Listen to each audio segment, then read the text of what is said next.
use in the future is unique in that we don't have a dais but a table. We sit across from each other, not away from each other, symbolic and practical.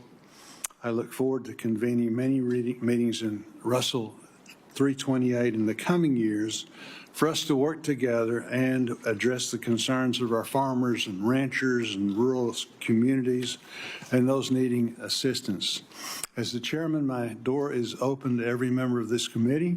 The fundamental purpose of our committee is to solve problems and help our citizens. I welcome you to share your ideas, concerns, and your solutions. Agriculture is not partisan. We all care about our nation's farmers and ranchers. The state of rural America concerns us all. We all believe that no American should be hungry. I intend for this committee to be highly productive in the 119th Congress.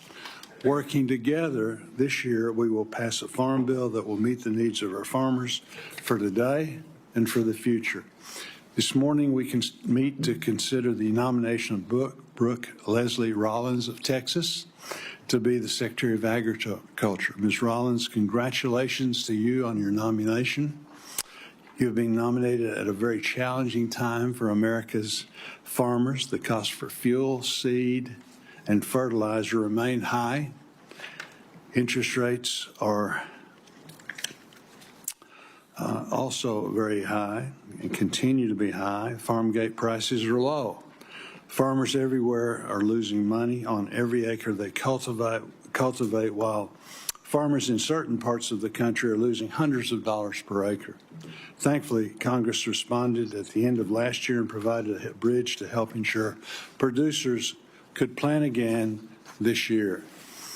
Delivering this economic assistance to our farmers will be one of the major tasks you will be faced as Secretary. But as I mentioned, this was only a bridge. It was necessary because the safety net our producers have counted on in the past no longer works. I look forward to working with my colleagues in this room, across the Senate, and with you to help create a farm bill that meets the realities of modern-day agriculture. Beyond the economic strains our farmers and ranchers feel, I believe our producers want an improved relationship with USDA. They want to know USDA has their back and is helping them with the tools and support needed to successfully and profitably farm and ranch rather than coercing them into production practices that don't work for their operations. They want new markets and new opportunities to sell what they produce. They want conservation programs to help with the issues they are facing on their farms. They want rural communities to have the infrastructure and the resources for a high quality of life. USDA, with the right leadership, can do all of these things.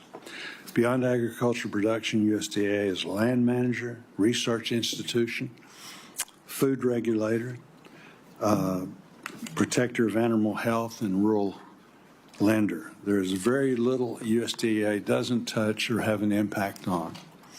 All of these resources and abilities can be used to improve the quality of life, not only in rural America, but all of America. As I've met and talked with Ms. Rollins, it is clear the needs of American farmers, ranchers, and rural communities will be her focus. It's also clear that she has the relationships across the new administration and an understanding of the processes in which decisions are made in the executive branch to best position our producers for success. I look forward to seeing her bring her considerable skills and her abilities to bear at USDA for the benefit of our farmers, ranchers, and rural communities.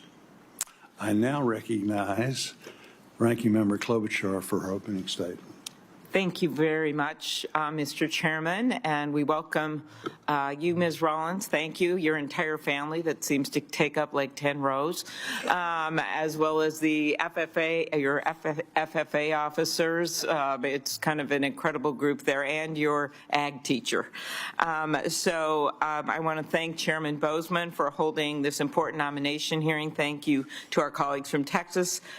who are here. Senator Boozman and I have been friends and colleagues for years, and as you noted, you came to visit my state. We didn't consider that cold that day in May. We considered it a beach day with a touch of snow. And I want to thank you for visiting with our farmers and our ranchers and our conservation and nutrition leaders in our state. I also look forward to working with you to be a voice for rural America. All of our colleagues on this committee are incredible voices for rural America. I'm really excited. I've told our Democratic leaders on this committee how excited I am about the people that are on this committee, and I believe we're going to work really well together. I want to mention our friend and colleague, Senator Stabenow, for her 14 years of leadership of this committee. She's now retired from this committee, but whether it was passing farm bills, standing up for conservation programs, or making sure there was food on the table, she was always at the forefront of the fight. I'd like to thank all of our returning members, as well as the new senators on the committee that Senator Boozman mentioned, Senator Schiff and Senator Slotkin. They've been already really strong participants in all of these discussions we've been having, and Senator Moran, as well as Senator Justice. Thank you. We're looking forward to continuing the strong tradition of bipartisanship. Ms. Rollins, again, thank you for being here. I enjoyed our previous discussions, and I look forward to the hearing today and hearing from you about your plans for the future. I know you and your family. I just talked to your mom about it. Have had a farm in Minnesota for years, and I hope you will be visiting our state again soon. As you know, the Secretary of Agriculture is a voice for rural America within the President's cabinet. If rural America is going to prosper, it will be important to have a secretary who will address the challenges facing farmers and rural families, who sees the importance of nutrition and conservation, and who will work with us on a strong bipartisan farm bill. We on this committee have made progress on so many fronts, from strengthening crop insurance to improving voluntary conservation programs to the good work we have done on biofuels across the aisle. But there are still numerous challenges facing America: avian flu, struggling dairy producers, flooding, droughts, wildfires, as Senator Schiff well knows, scarcity at food shelves, and the lack of housing, child care, and health care facilities in rural America. As we discussed, I have concerns about some of the proposed policies from the administration, and while I have always supported targeted tariffs, I'm concerned that major across-the-board tariff increases could hurt rural America. I hope that if confirmed, that Ms. Rollins will make the case for sensible trade policy that will work for our farmers and rural America. We also need leaders of the USDA that believe in science and research, which is so critical right now. I know many of our members will be asking on that front. As a ranking member of this committee, I'm committed to doing what's right for rural America, which means finding common ground when we can, but standing our ground where we must. In Minnesota, our prosperity depends on the strength and vitality of our rural communities. Farmers and livestock producers need access to safety net programs, which, with weather conditions threatening all the time, input costs and the like. And rural businesses can't spur innovation and create jobs without an available workforce, which I think is going to be an issue we'll be confronting this year, as well as child care, health care, housing, and broadband. I know this is true not just for me, but for all members of this committee. And I look forward to the hearing today and to learning more about, Ms. Rollins, your plans for the Department of Agriculture. Thank you very much, and thank you to our colleagues. Today we have been joined by our colleagues from Texas to introduce our nominee. Thank you all for being here. Senator Cornyn, will you please proceed? Thank you, Chairman Boozman and Ranking Member Klobuchar, members of the Agriculture Committee. I'm delighted to be here along with my colleague, Senator Cruz, to introduce our friend, Brooke Rollins, to be the next Secretary of the U.S. Department of Agriculture. This one is a no-brainer. Everybody who knows Brooke Rollins loves Brooke Rollins, and you will too once you get to know her. I first met Brooke years ago when serving in state government in Texas, but it was when she was the policy director for then Governor Rick Perry that I began to see what a truly dedicated public servant she was and still is. Since this time, as you know, from reading her resume, you know she's had quite an impressive career, and so I'm delighted to be here today to help introduce her. She was born and raised, as was pointed out, in Glen Rose, Texas. For those of you who haven't pulled out your map to see where that is, it's about an hour southwest of Fort Worth. And so she brings firsthand experience of the often difficult realities of farm life into the Department of Agriculture. She graduated from Texas A&M School of Agriculture, Leadership, Education, and Communications. I thought I heard a whoop somewhere.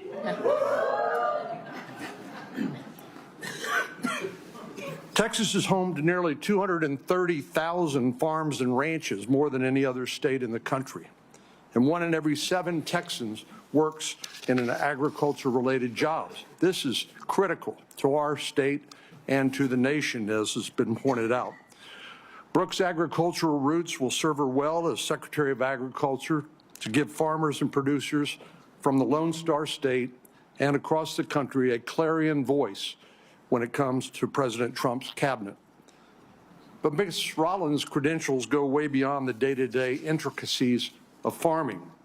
She's also a University of Texas Law School graduate and a policy wonk. She will confess to that during this hearing today. And that's demonstrated by her years of service as general counsel to Governor Perry and her 15 years leading one of Texas's premier policy institutes, the Texas Public Policy Foundation. And it was during President Trump's first administration she served as director of the Domestic Policy Council. Many of us worked with her closely there, where she assisted Jared Kushner in that job. And you know that position is responsible for coordinating the domestic policy making of the White House and ensuring that decisions and programs are consistent with the president's goals and overseeing the implementation of the president's domestic policy agenda. Since her time in the first Trump administration, Brooke has served as president and CEO of America First Public Policy Institute, where she helped craft the agenda for President Trump's second term. I've worked with Brooke in a number of roles and seen her as she's helped advance bipartisan legislation, both in Austin and here in the nation's capital. And I know she will bring that experience and that temperament to her job at USDA. It's a good thing because she has her job cut out for her. First, Congress has failed to pass the 5-year farm bill, and I know that's priority number 1 for this committee. So she'll have an opportunity to work with each of you to shape this critical legislation that farmers and ranchers across the country depend on. And as has been alluded, I think, by Senator Klobuchar, the disasters that we've experienced throughout the country have hit farm country particularly hard. And I know she will work hard with you and all of us to make sure we provide an essential lifeline to our farmers and ranchers. As Coach Tuberville knows, the Texas A&M football team, of which Brooke is a devoted fan, says their student body is the 12th man who propels them to victory. I know Brooke is honored to step up now and become the 12th woman for the farmers and ranchers of America. I'm looking forward to working with her and with all of you to pass a farm bill and put farmers back where they deserve to be, and that is first and foremost in our policy deliberations. And I have no doubt that Brooke is exactly the person for the job to implement President Trump's agenda at USDA. So it's my honor to be here with all of you and her family and multitude of friends. Even her high school ag teacher is here. Everybody who knows Brooke loves Brooke, and I know you will too as you get to know her. So thank you for allowing me to be here and say a few words by way of introduction. Thank you, Senator Cornyn. Senator Cruz. Thank you, Chairman Boatman. Thank you, Ranking Member Klobuchar, members of the committee. Let me start by saying what Senator Cornyn said a minute ago is absolutely right. This is a no-brainer. Brooke Rollins as a nominee to be Secretary of Agriculture is an extraordinary choice. And I have absolute confidence that every member of this committee is going to be very, very happy working with her in that role in the next 4 years. I've been friends with Brooke for over 2 decades, from when she was policy director for then Governor Rick Perry to when she led the Texas Public Policy Foundation, which became the preeminent free market state foundation in the country, to when she came to Washington to join President Trump to lead the Domestic Policy Council, to her more recent years leading the America First Policy Institute. At every stage, she's proven herself to be a leader. She's proven herself to be an innovative policy thinker. And she's proven herself able to bring people together to accomplish major objectives. All of those skills will serve her and the farmers and ranchers of America exceptionally well. To know Brooke is to know she's an Aggie. And all Aggies are members of a cult, which I say from a place of deep love. But I am convinced if you were to cut Brooke's hand right here, it would not bleed red, but it would bleed maroon onto this table. She brings that ferocity to everything she does. She brings creativity. She brings joy. Brooke is always smiling. And she's smiling because she has a vision of where to take us. She grew up in a small agricultural community, Glen Rose, Texas. Her summers were spent at her family's Minnesota farm, helping with the corn, potato, and soybean crops. And I have to say, Brooke, the level of foresight to kiss up to the ranking member as a young child is impressive. Her experiences in barrel racing, and by the way, for everyone who knows barrel racers, yes, they're crazy, and raising livestock for 4-H and Future Farmers of America installed in her a profound appreciation for the challenges and rewards of life in agriculture. Farmers and ranchers in America right now are facing extraordinary challenges. Challenges that are putting their livelihood at risk, putting their families at risk, putting the ability to provide food and fiber and clothing for the American people at genuine risk. The farmers and ranchers of this nation, the farmers and ranchers in the great state of Texas, are looking to this committee for leadership. And they're looking to the next Secretary of Agriculture for leadership. In Texas and South Texas, we face historic droughts, and yet our neighbor, the nation of Mexico, is in brazen violation of the 1944 water treaty that obligates it to provide water each year to the people of South Texas. I have no doubt that soon-to-be Secretary Rollins will be a ferocious advocate for those South Texas farmers, just as she is a ferocious advocate for farmers and ranchers in every one of your states and all across the country. She's going to be an extraordinary and even an historic Secretary of Agriculture. And I'm proud to join John Cornyn in supporting my friend Brooke Rollins, and I encourage you to do the same. Thank you, Senator Cruz. Again, thank you, Senator Cornyn, for being here. I'd now like to recognize our nominee, Senator Brooke Rollins, to introduce some of her guests. Before I administer the oath, and she gives her opening statement.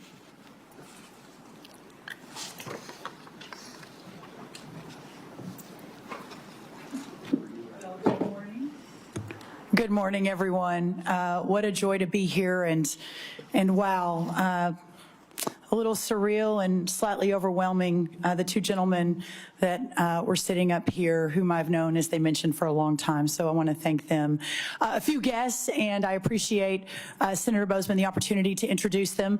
My awesome mom right here, whose new issue that all of you know, the oldest freshman legislator in Texas history, Helen Kerwin, raised my sisters and me by herself in that small town, and PFAS is her big issue. So I know a lot of you are certainly concerned with that. My incredible husband, Mark Rollins, we met the first week of our freshman year at Texas A&M, Senator Tuberville, in 1990, 35 years ago. And our four incredible children, Luke, Jake, Anna, and Lily, are here with me. Luke is the oldest. Luke, raise your hand. Listen to your mother. Very good. He is a sophomore at Texas A&M University in the Corps of Cadets, and in fact, left College Station at 1:30 last night, 1:30 a.m. to drive all night, catch a flight in Dallas, and be here this morning. So especially grateful to him and my other incredible children. Even though they're all teenagers, Luke's 20, it has been the joy and most important part of my life being their mom. So what a joy to have them. My sister, Ann Blunser, my sister, Helen Hubert, Eliza, my niece, they're all here. My sister-in-law and brother-in-law, Tim and Elizabeth Yagi. My incredible ag teacher, who I would like to stand up. This is Mr. Gary Rosenbush, who put up with a lot from this FFA'er. I've often said that the Future Farmers of America changed my life and put me on a course that, frankly, leads me to today. So Mr. Rosenbush was a big part of that. I also want to recognize, a lot of people know that I take great pride in my short, but I think very successful life as a little league softball coach. So my daughter Lily was the catcher on the team, but most of the rest of the team also flew in last night. The hot tamales, everyone, from Texas are here. Thank you guys for being here. My 1990-1991 state FFA officer team from all parts of Texas. There were 10 of us. The other 9 all came. Ag teachers, insurance agents, workers of the land, they're all here. And so what a joy to have my state FFA officer team here as well. If y'all want to stand, what an incredible inspiration. I know, Senator, I could go on and on. I promise I'm going to cut this short, but one other person, Pastor Jensen Franklin of Georgia, who has been such an inspiration to me, flew all the way in from Free Chapel in Georgia to pray with my family and I this morning. So, Pastor Franklin, I want to thank you as well. One of the great pastors of our time. Pastor, thank you. I have so many Texas friends, other family that are here, but I'll wrap it there and just say what an incredible honor to have all of them behind me today. No, that's great. That's wonderful. Please stand and raise your right hand. Do you swear or affirm that the statement that you're about to provide is the truth, the whole truth, and nothing but the truth, so help you God? I do. Do you agree that if confirmed, you will respond to requests to appear and testify before any duly constituted committee of the Senate? I do. Again, congratulations on your nomination. You can have a seat, and you're recognized for 5 minutes to give your opening statement. Thank you. Chairman Boozman, Ranking Member Klobuchar, and distinguished members of this committee. First, my thanks to President Donald Trump for his faith in me to lead the United States Department of Agriculture. His confidence fuels my determination to deliver. I also want to thank my dear friends and fellow Texan Senator John Cornyn and Senator Ted Cruz so graciously introducing me to this committee. I also obviously want to extend my sincere thanks to all of you, the United States Senate Committee on Agriculture, Nutrition, and Forestry, for your careful consideration of my nomination. And understand, and perhaps most importantly, I want to thank and so overwhelmed at the honor to potentially serve the men and women who daily, without pause or complaint, provide our great nation and the world with the best food, fiber, and fuel. Throughout the past several weeks, I have met met or spoken with every Republican and Democrat senator on this committee, and I appreciate your insights, your concerns, and your very wise counsel. It is clear we all agree that farmers and ranchers are the cornerstone of our nation's communities, and I commit to you today that if confirmed, I will do everything in my ability to make sure our farmers, ranchers, and rural communities thrive. I also want to thank the many senators and representatives on Capitol Hill with whom I've had the incredible opportunity to work with these last 2 decades during my career in public policy. In my time first with Governor Rick Perry, then leading the Texas Public Policy Foundation, in my various roles in the Trump administration, the first one, and since 2021 in my role founding and leading the America First Policy Institute. Each of you cares deeply about the American people whom we all serve, and I promise my work will reflect that commitment. Growing up in the small ag town of Glen Rose, Texas, y'all have heard this, population then 1,200 people, is where my story begins. Then my world revolved around the future farmers of America, 4-H, and the endless cycle of baling hay, livestock shows, and rodeos that still today constitute the calendar of our small corner of Texas. That experience sent me to Texas A&M on an agriculture scholarship, where I studied and majored in ag leadership and development, then on to the University of Texas Law School, where I graduated with honors and performed a federal judicial clerkship. And then, of course, to helm the policy shop of Texas Governor Rick Perry. It was there that I had my first direct leadership role in big state ag policy. I had been in office serving Governor Rick Perry for 2+ years when I received a call. A small think tank of 2 or 3 staffers in San Antonio asked if I would be interested in being their new leader. And I answered that call as well, thinking as that my husband and I built our family, that would be helpful and a good potential opportunity to be a great mom, but also continue the fight for Texas. At TPPF, over the next 15 years, we fundamentally redefined the mission of a think tank from just having ideas or writing about them in white papers to actually effectually changing policy for the people of our state. We engaged strongly during those 15 years with Texas rural and small town communities, giving them a voice in government that was too often denied. In short, we changed the game in Texas.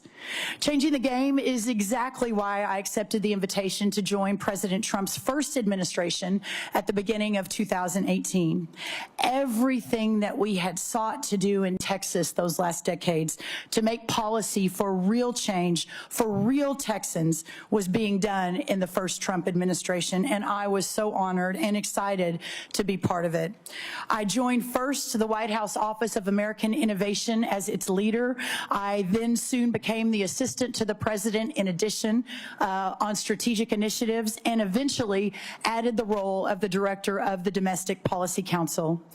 In January 2021, exactly 4 years ago, we understood that President Trump's second term agenda would be delayed, so I had the privilege and the idea of establishing yet another institution of policy leadership, and the America First Policy Institute was born. I currently serve as the president and CEO there. Thanks to President Trump and to all of you, I hope to have the opportunity to bring that level of passion and commitment to the USDA. I need not tell you, of all people, that this is surpassingly important, because agriculture is surpassingly important to us as a nation. All Americans are important, but the farmer, the worker of the land who feeds all the others, is amongst the most notable.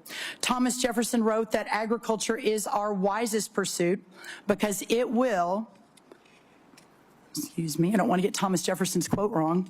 Can't misquote Thomas Jefferson, because it will, in the end, contribute most to real wealth, good morals, and happiness, and his wisdom holds true today. I fully recognize that if I am confirmed, I am stepping into the role during one of the most economically challenging times in American agriculture history. With that in mind, I want to share with you as I close my top priorities for day one, and then perhaps a longer-term priority. First, we must ensure that the disaster and and economic assistance authorized by Congress is deployed as quickly and as efficiently as possible. Second, we must work with the great men and women of USDA, the stakeholder communities, and state leaders, my deep background in state policy, to immediately and comprehensively get a handle on the state of animal disease outbreaks. Third, we must immediately begin to modernize, realign, rethink the United States Department of Agriculture, responding to the clear needs and the desires of the American people as set forth so well by the President of the United States over this last historic week. And finally, and longer term, we understand that serving all American agriculture and all the American people means ensuring that our rural communities are equipped and supported to prosper not just today, but tomorrow and the day after that and the many tomorrows to come. This includes exploring improvements to our rural development programs, demanding strong and steady domestic and export markets for our beautiful agriculture bounty, eliminating burdensome and costly regulations that hamper innovation, ensuring our nutrition programs are effective and efficient, and putting in the work to make sure we have a healthy and prepared next generation of farmers, ranchers, entrepreneurs, innovators, and indeed all Americans. This is what we need for the next century of American greatness. These are just four of my top priorities. Beyond these, I am dedicated and committed to providing all of you with the timely technical assistance that we will need to ensure that we have a farm bill that moves forward. My aim, after all, is the same as yours, the same that brought you to the Senate, the same that brought Donald J. Trump to the presidency again, and that is to serve the people in this great country. Thank you, Senator, and thank you, Ranking Member Klobuchar. Thank you, and for your opening statement. As is customary, my colleagues and I would like to ask you some questions. Each senator will have 7 minutes to ask questions during this first round. If we need an additional round, that will be 5 minutes. Before I ask my questions, I'd like to add a number of letters in support of Ms. Rollins' nomination into the record. In particular, I would like to highlight one letter signed by the Farm Bureau, the Farmers Union, the National Council of Farmers Cooperatives, and more than 400 other agricultural organizations supporting Ms. Rollins' nomination. Without objection, so ordered. In your written statement, again, you alluded to, and the testimony that you just provided, you talked about your focus, some of the things you want to. Can you expand on that a little bit more? The first 100 days, what can we expect? I think the first 100 days, sir, if I am so fortunate to be confirmed, will be a fast and furious effort to ensure that we move that economic aid out. In fact, when I got the call from the president about this particular position, it was the honor of a lifetime to accept that call and to accept the nomination. But then about 5 minutes later, I started thinking about, okay, what do I do to make this successful and perhaps the best, most effective, efficient United States Department of Agriculture in history since President Lincoln first launched this department. The aid to the farmers, top priority. Animal disease, top priority. Ensuring that we begin to move toward President Trump's vision. I work for him. I am his cabinet member, but also working alongside all of you. And so many of the conversations that we all had over the last 4 to 6 weeks from both sides of the aisle, from both Republicans and Democrats, were very encouraging to me. I believe that there is an opportunity, while there will be moments of disagreement, I have no doubt that there will also be many, many moments of agreement. So, Chairman Boozman, my thought is that we get in there, and anyone that knows me and that has worked with me over the course of all these years know that excellence is not only the goal, but the expectation, that we move with rapid speed to ensure it gets done, that we work 24 hours a day, 7 days a week for our constituents, which is American agriculture, and that at the end of the day, this country and that community is thriving in a way perhaps they never have before because of the work and the foresight and the goals and the vision that I think is so important. Good. I appreciate you on several occasions bringing up the disaster assistance. This committee worked in a very bipartisan way to get that done. It was a big effort, and it took a lot of work. And again, we were able to get that done in a very bipartisan way. But that's what we've heard about, from our farmers now is thank you for doing it, but we desperately need it so that we can talk to our bankers and try and figure things out from this last year where most farmers lost a lot of money, their path forward. So again, that I think is music to all of our ears. Trade is vitally important to American agriculture. Our abundant yields and high-quality crops help feed the world. Can you please describe how the President's trade agenda will prioritize the needs of American farmers and ranchers? If our trading partners unfairly target U.S. agriculture producers, how will the administration minimize the impact to our producers?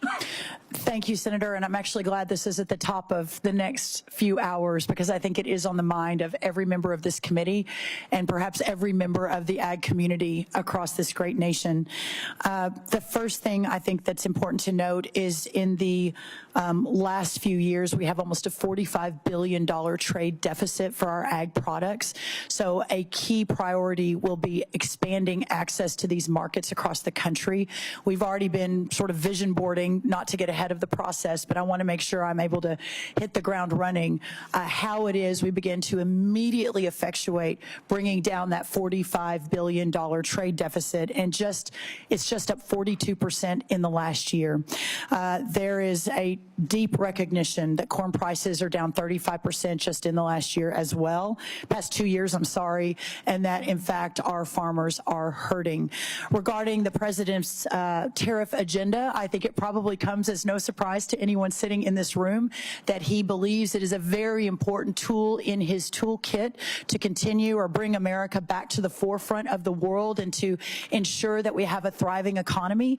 But just as he did and we did in the first administration, he also understands the potential devastating impact to our farmers and our ranchers. And during that time, I have spoken with Secretary Perdue a few times on how that was managed into that team, so I fully understand, and that we are prepared to execute something similar if approved, if confirmed, but also working with the White House to ensure that we can close those holes for our farmers and ranchers moving forward under any sort of tariff execution in the next coming days, in the next few years, and that will be a top priority of mine. Very good. Hunger is an issue that we continue to face. My home state of Arkansas has the highest rate of food insecurity in the nation. At USDA, you will be responsible for leading 16 nutrition programs that assist 1 in 4 Americans. These programs make up the vast majority of the spending at the department. In spite of these programs, which have grown substantially over the last 20 years, the national foods insecurity rate has hovered around 12% since 2001, even during times of economic prosperity. The goal of these programs is to provide temporary assistance to those in need, but the focus on moving families to a place of economic independence has been lost. Will you commit to reviewing these programs to ensure they help incentivize Americans to secure steady employment while still being able to trust that their federal supplemental assistance can be relied on in times of need? Senator, I so appreciate your concern and focus on this incredibly important program. I think sometimes people on our side of the aisle are framed as those that don't care as much about the kids or those who are hurting or those from disadvantaged communities. I know I have spent my career working to ensure that every corner of America, that everyone has a shot at the American dream, first with Rick Perry, then with my think tank, then with President Trump, then with the AFPI, the America First Policy Group. And so I, too, have a real heart for this work, and I've talked to many of you about that in your offices. That's perhaps driven by being raised in a small town by a single mom and we didn't have much. Now, we never participated in the nutrition program, but I am fully aware and have a heart for this work and for this community that is easy to make the commitment to ensure that we are doing everything we can, that this supplemental program continues on a course of being effective and efficient. Having said that, it's also imperative to us that every taxpayer dollar that is spent in support of these programs, we fully understand that it is reaching its intended recipient, that recipient is able to use it effectively and efficiently for true nutrition reasons, that we have a real health issue in this country. You all know this. I think 4 out of 5 children are facing obesity or close to it. The level of diabetes and chronic diseases continue to rise. So we together, and myself, if so fortunate to be confirmed, will have a major role in all of the above, ensuring that these programs are serving those who need them and doing it effectively, but also ensuring that the taxpayers are being well served, that the dollar that we take from, my electrician in Fort Worth who has his own small business and then sending it to a family in need, that dollar is being used in the best and most effective way. So that is certainly my commitment to you, Chairman. Thank you. Senator Klobuchar. Thank you very much, Mr. Chairman. Again, welcome, Ms. Rollins. As we both noted, the chairman and I, this committee has worked together, and all the members know this, on a bipartisan way to pass farm bills in the past, improve the farm safety net, stand up for conservation, nutrition, food security. Will you be a force for working with both sides of the aisle? Thank you so much, Senator Klobuchar, for that question. And it is exceedingly important to me that we deliver for American farmers and ranchers, exceedingly. And I have already begun to lose some sleep over how to make that happen in a way that is productive in supporting your work. And I have a long history of working in a bipartisan manner. It may not be at the forefront of my bio or my resume, but I worked with many of you in the last administration on the First Step Act, which I believe was perhaps the hallmark of President Trump 1.0 in bipartisan work together. I sat in an office for many hours with Senator Durbin, Senator Grassley, Senator Booker, Senator Scott, and many others from both sides as we hammered out how to solve the criminal justice challenges that our Bureau of Prisons is facing. And I hope to bring that same skill set and perhaps knowledge base and relationships to this effort as well. Thank you. I appreciated you mentioned animal disease as one of your lead priorities, as well as the disaster economic assistance. As you know, and you and I discussed this, since 2022, the most recent outbreak of avian flu has devastated poultry producers, spread to dairy cattle, resulted in at least 1 death. But we're starting to see increases in certain prices attributed to that. If confirmed, how will you ensure that farmers have the resources they need to combat the spread of this virus? What is your plan? There is no doubt that what the community and whom we all work for, that community, not just America, but the entire world relies on for an abundant, safe, and secure food supply. And just learning of the devastation in Georgia just over the last few weeks with the poultry outbreak and the depopulation there of our poultry. Of course, to your point about dairy, it's been infecting some of the dairy herds, I believe, across 16 states. There is a lot that I have to learn on this, and if confirmed, this will be, as I mentioned in my opening statement, one of the very top priorities. We are hyper-focused on finding the team right now. I'm sure they're already working. I have obviously respected the process and not gotten too involved. But I know that the current team and the future team will be working hand in hand to do everything we can on animal disease. And Senator, if I may add one more thing, my deep background working in state policy included working very closely with governor's offices and ag commissioners across this great country. In fact, in the last White House, I sort of took it upon myself, which is where I met a few of our governors who are now here, to work closely and in concert and aligned with both Republican and Democrat leaders from the states. I really appreciate that. We have 7 minutes, so I'm going to go a little quicker Yes, here. ma'am.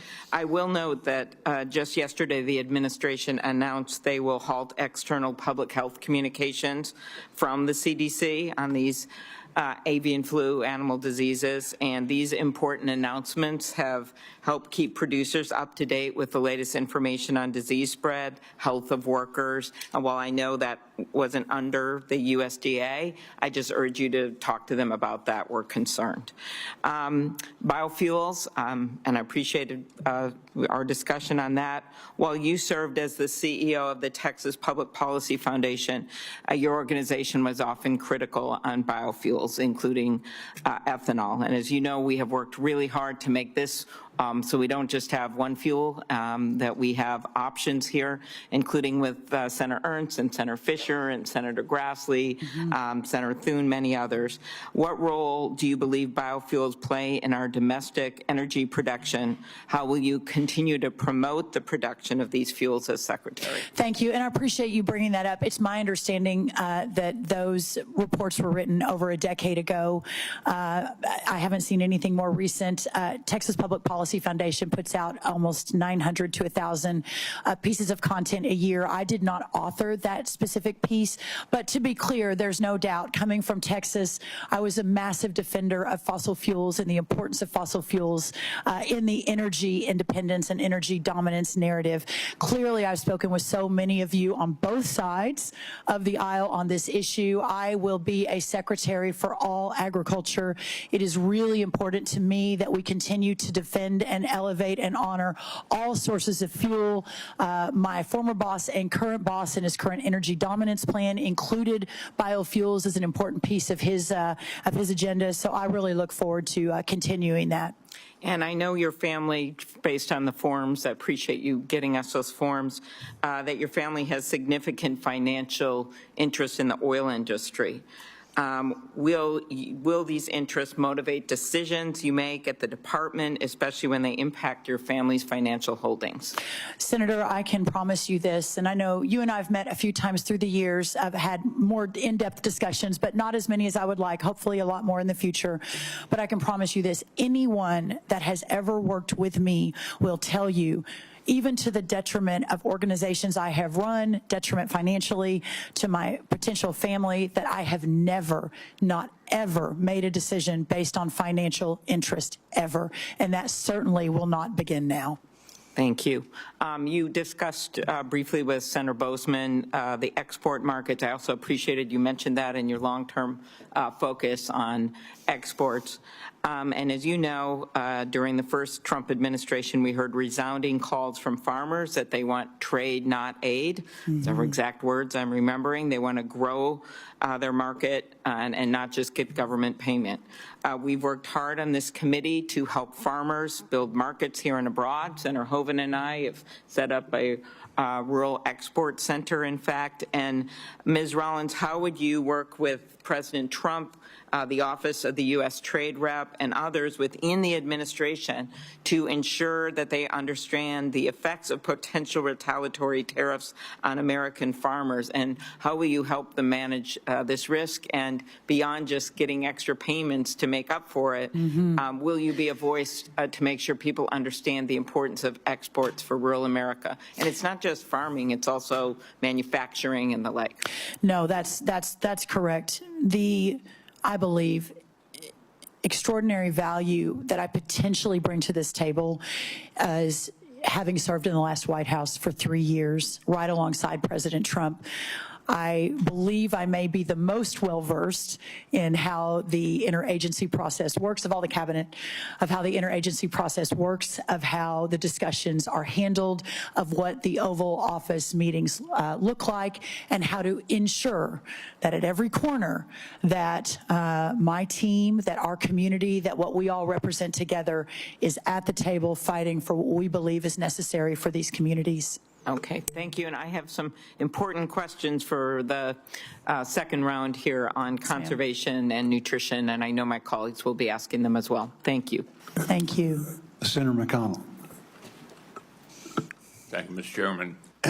Congratulations on your nomination. Thank you. I appreciate you coming by the office. I had a chance to tell you then that Kentucky agriculture is a little different. We have 75,000 farms, but most of them are small. We're also the #1 beef cattle state east of the Mississippi. People don't generally associate Kentucky with that. I want to echo what others here have said about trade. I went over to the trade representative on the floor of the House. We were there for the big speech and introduced myself, and I said, "Do you have anything to do?" And she basically didn't have an answer. It seems to me that trade has sort of become a word for a lot of Americans that implies exportation of jobs. In Kentucky, we think of trade as exportation of products, and it's an extremely important part of what we do. I think both of the candidates in the last election sort of shied away from this issue. As others have said, give us some hope that maybe we can get back in the trade business. We would need Trade Promotion Authority, which we currently don't have. But I'd be interested in your thoughts further about this. Yeah, thank you, Senator McConnell, and it was an honor to be in your office. Talk a little bit about Kentucky bourbon and a few other important things. It's the first time I've ever heard, I think, anyone say that President Trump has shied away from anything. I don't specifically have or recall anything specific about him not talking about trade, other than perhaps to your point that our country and especially our ag community is in a tough spot right now with regards to exports and moving our products out. I know that the USMCA is back up for negotiation along with other trade agreements. And here's what I am very encouraged about, Senator, and I hope it perhaps gives you some encouragement as well. In my now almost 9 years, maybe 8 years with President Trump, at the end of the day, we all know him to be the consummate deal maker.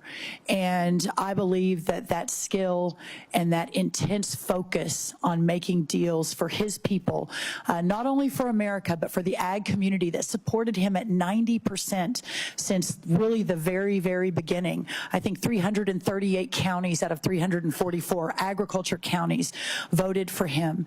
He knows that these are the people that have been with him the longest. And I sincerely believe that if I do my job and in working with all of you to ensure that the White House and that our partners across the agencies have all of the data that they need, while at the same time we're working across the world to bring in new trade partners, to expand access for new trade products and for all, whether it's the specialty crops or the row crops or the livestock industry.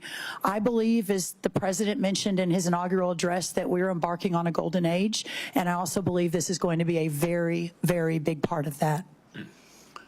Okay, I want to shift to something Kentucky specific that we discussed in the office. I want to bring it up again. Back in 2020, through the appropriations process, I managed to allocate $65 million for an agricultural research service lab at the Kentucky College of Agriculture. That was 4 or 5 years ago. Nothing's happened yet. So what did happen? Well, there were a number of different regulatory tripwires that got injected into the process. And in meeting those, trying to meet those regulatory tripwires, slowed everything down, everything down, everything down. I want to see construction begin. The money is there. What can you tell me to give me hope? We did discuss this, and again, another passion of mine that has been mentioned is my love for Texas A&M and the ag school and the research facilities. I am really excited to get knee deep, waist deep, neck deep in these facilities across the country. And I know we also had discussions with some of the other senators on this committee that they have some similar concerns with some different facilities that they would like to see move a lot more quickly. Senator McConnell, I commit to you that we will immediately begin digging in on what is happening. A big part of my portfolio in the last administration was the president's deregulation agenda and understanding how certain regulations and rules hampered important projects from moving forward and opening up markets, et cetera. So I actually believe that with the right team in place and with your quick confirmation of some of those undersecretaries, that we'll be able to dig in, figure out what's happening, work with you and others from Kentucky to figure out what's going on and figure out how to move this forward. Finally, I would just say the previous administration was big on regulations across the board. I think they all ought to be looked at in terms of the impact on the economy, and I think that's what the new administration intends to do. Thank you. Thank you, Senator. I agree with that and look forward to working with you and others on that. Senator Bennett. Thank you, Mr. Chairman, and I want to thank you and the ranking member for your opening statements, both of you. Together, I think, capture the spirit of what this committee is supposed to be about in a Congress where we have not worked well together, and I just want to say how much I appreciate your leadership today, so the two of you, and thanks also for mentioning Chairman Stabenow, who did a great job here for a long period of time. Mrs. Rollins, congratulations to you. You mentioned in your answer just now to Senator McConnell, this was actually not a question that I was going to ask, but since you mentioned him, you said we all recognize agriculture is in a tough place when it comes to exports. We do all recognize that. Could you elaborate more on that? We'd love to hear your perspective on the hole that many of us feel that we're in right now as we get ready to think about what the trade policies are going to be of this administration and of the country.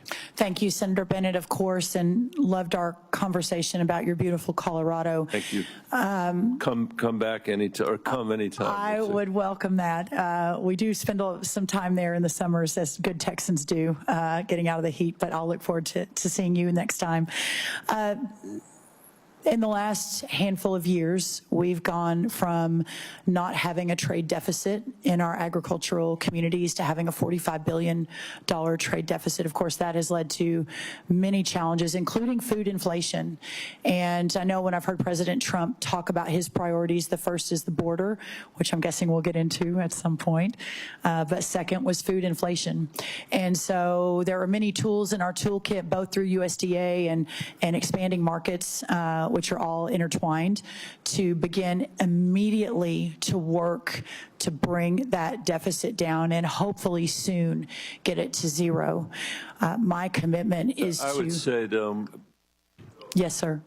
that deficit we know is being caused by a strong dollar. It's being caused by competition from Brazil. It's being caused by limitations on our beef supply. It's being caused by prices that are going up. I mean, these are, I don't think these particularly are failures in trade policy.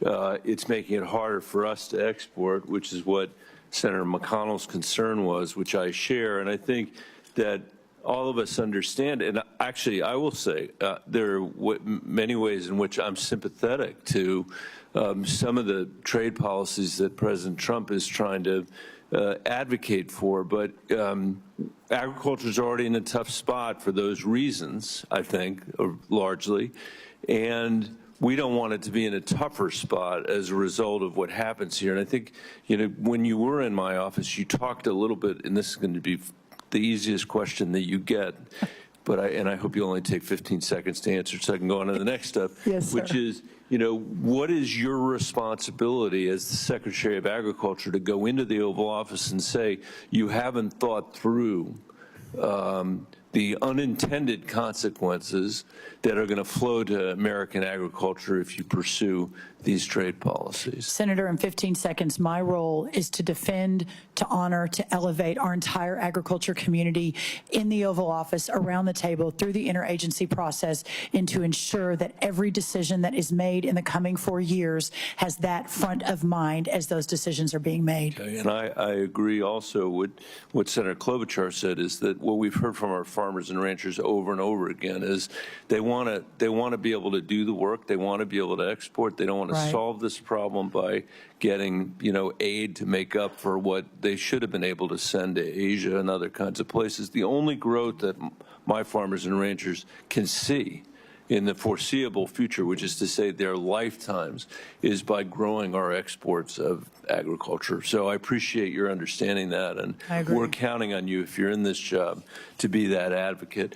We also had the chance when you were in my office to talk a little bit about something that I've focused on here the entire time I've been on this committee, which is the state of our national forests throughout the American West. As you know, and I know you know this, they're incredibly important to us because every single community that we have, no matter how big or no matter how small, every single farm and ranch that we have is downstream from these snowpacks and downstream from these national forests and the condition of these national forests. And they're national forests for a reason. They are national forests. The condition is just untenable and dangerous. I've told Chuck Schumer, he doesn't necessarily agree with me, but I've told him over and over again that these forests are more important infrastructure from our perspective than the Lincoln Tunnel is to New York. If the Lincoln Tunnel is closed, there are other things you can do. He may not agree with that. But if we lose our water, we lose everything in the West. Right. And Coloradans are watching what's going on now in California, Senator Schiff, with broken hearts because of what is happening there. We've seen it happen at a much smaller scale, but still universal in our state with things like the Marshall Fire. So I wonder if you could talk a little bit about the importance of these national forests, how you think about the stewardship here, whether or not we should be considering the fact that if we wait to fight these fires, it costs $50,000 an acre to fight them, whereas if we do the work on the front end, putting people to work in our national forests, it can cost $1,400 an acre to do it.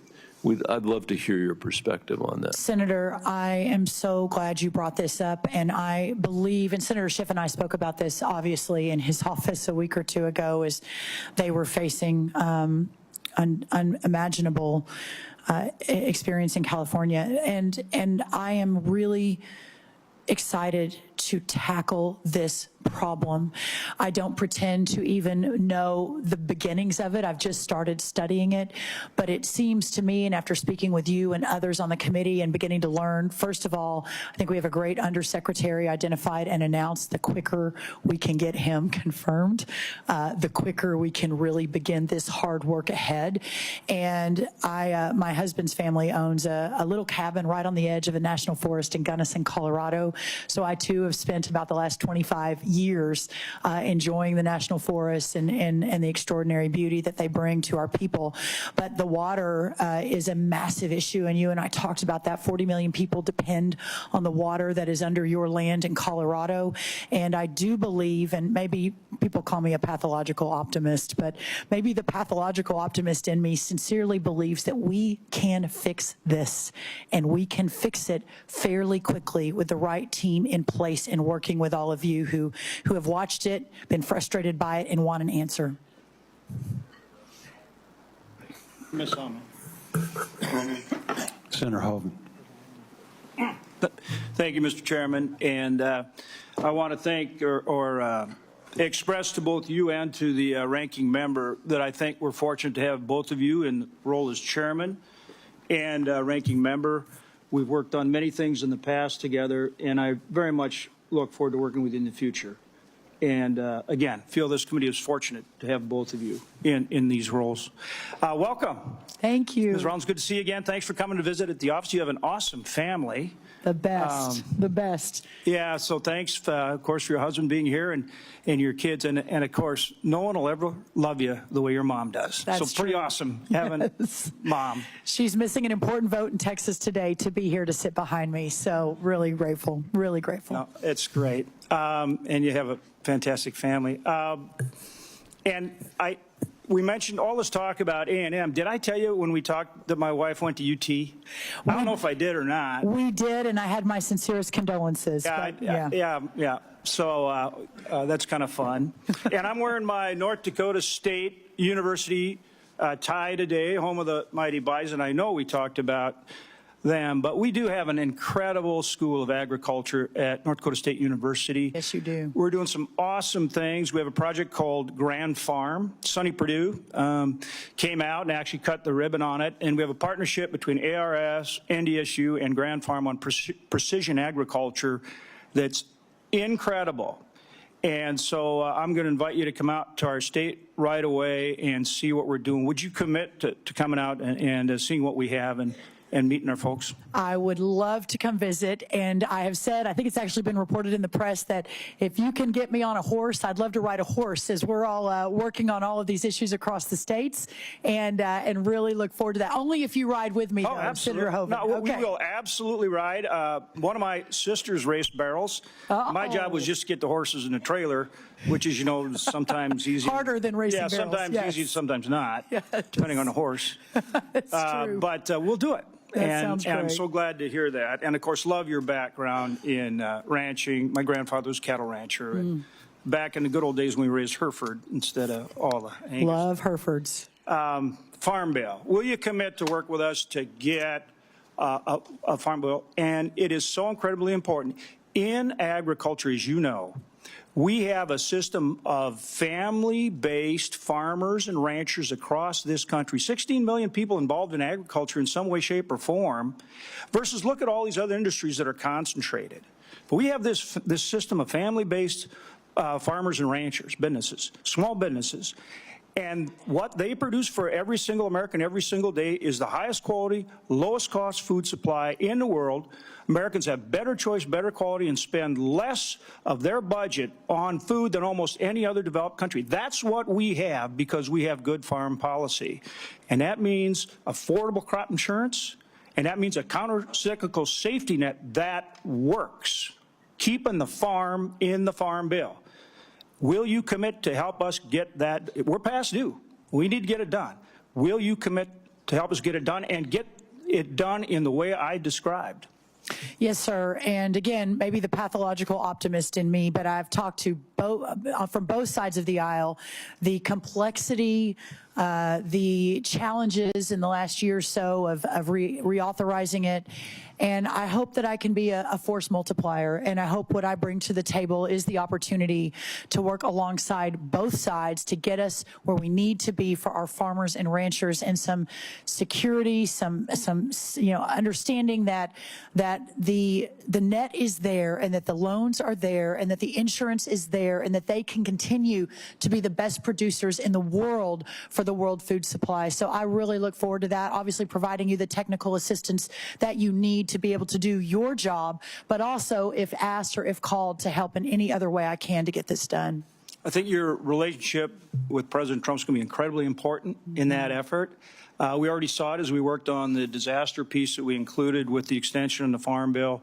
Will you commit to work closely not only with this committee, but with our Ag-Approps committee as we administer, that emergency assistance? 100% yes. And whether that's at 2 in the morning, 4 in the morning, midnight, I am always available and will work harder than anyone to ensure that you all have everything you need across the Capitol. The President's help there was important, and I want that acknowledged on the record. And also tariffs. We went through this early, in President Trump's first term. Worked with Sonny Perdue when China targeted our farmers and ranchers. We want markets. Talk for a minute about, we look at tariffs as a way to get markets for our farmers and ranchers.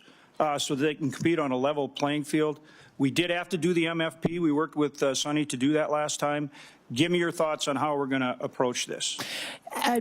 As I mentioned, I was when I got the call about this particular position from the president, we were driving our motor home across Mississippi on our way to Auburn for the Texas A&M Auburn-Alabama game. I clearly wasn't expecting a call from the president at that moment, but when it came and when we talked about this job, I celebrated, prayed with my family, and then immediately began understanding what happened last time and ensuring that we have the right team on the field that can immediately execute to ensure that we're solving for these major challenges.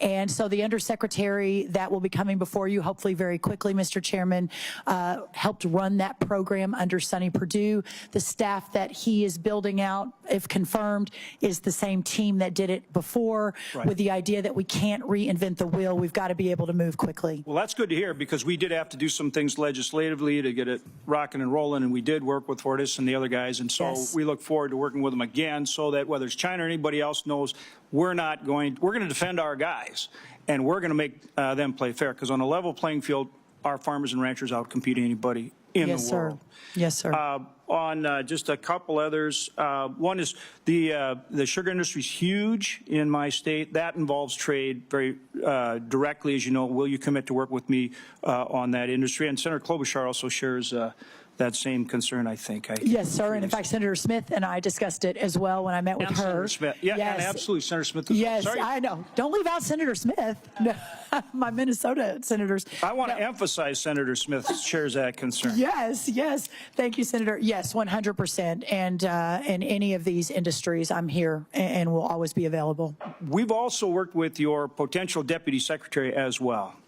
And I want your commitment that both on behalf of yourself and him, that you will work with us on access on the forest lands, which, as you know, we have ag and many other interests out there on these forests, on the national grasslands.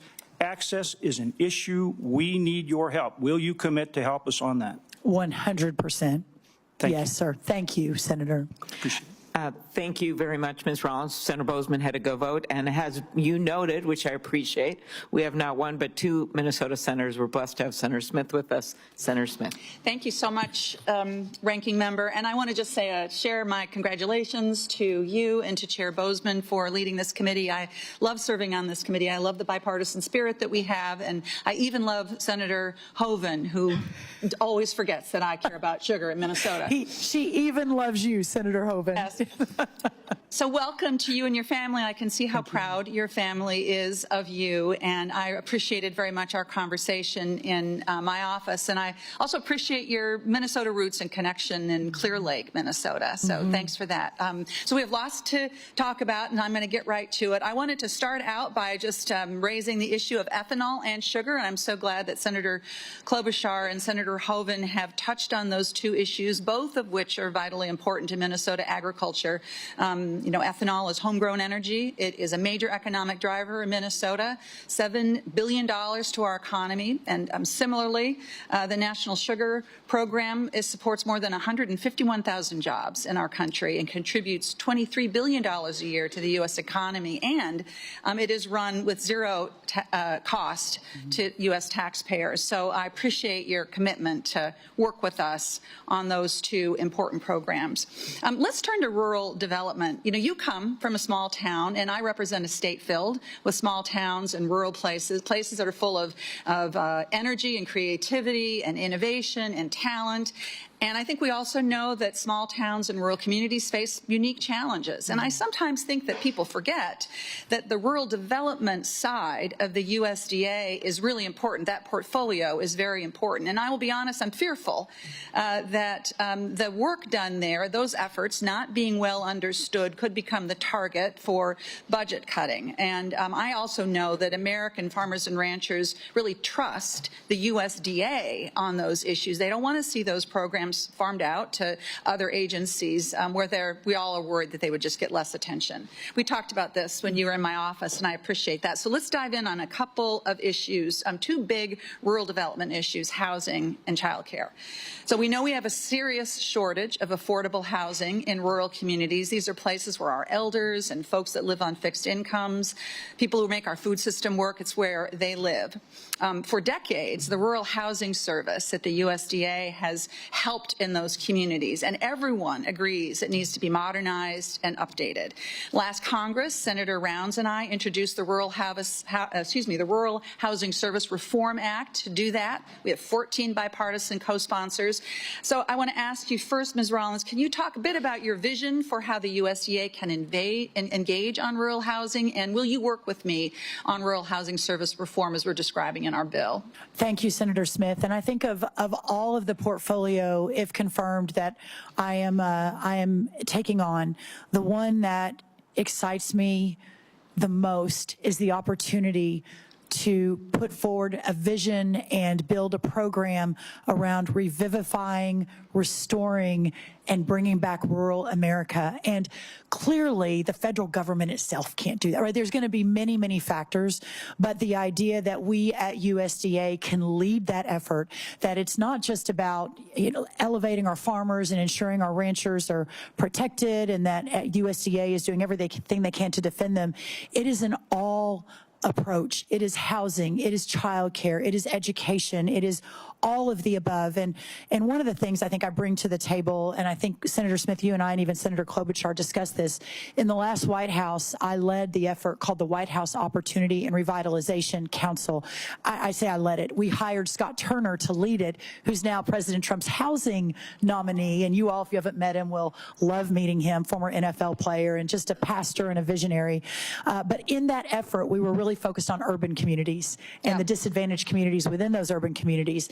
And over the course of many months, across the agencies, across the government under President Trump, we focused on the myriad of programs that were duplicative, that tried to serve the same constituency, that sometimes were fine, but other times was not a great use of dollars.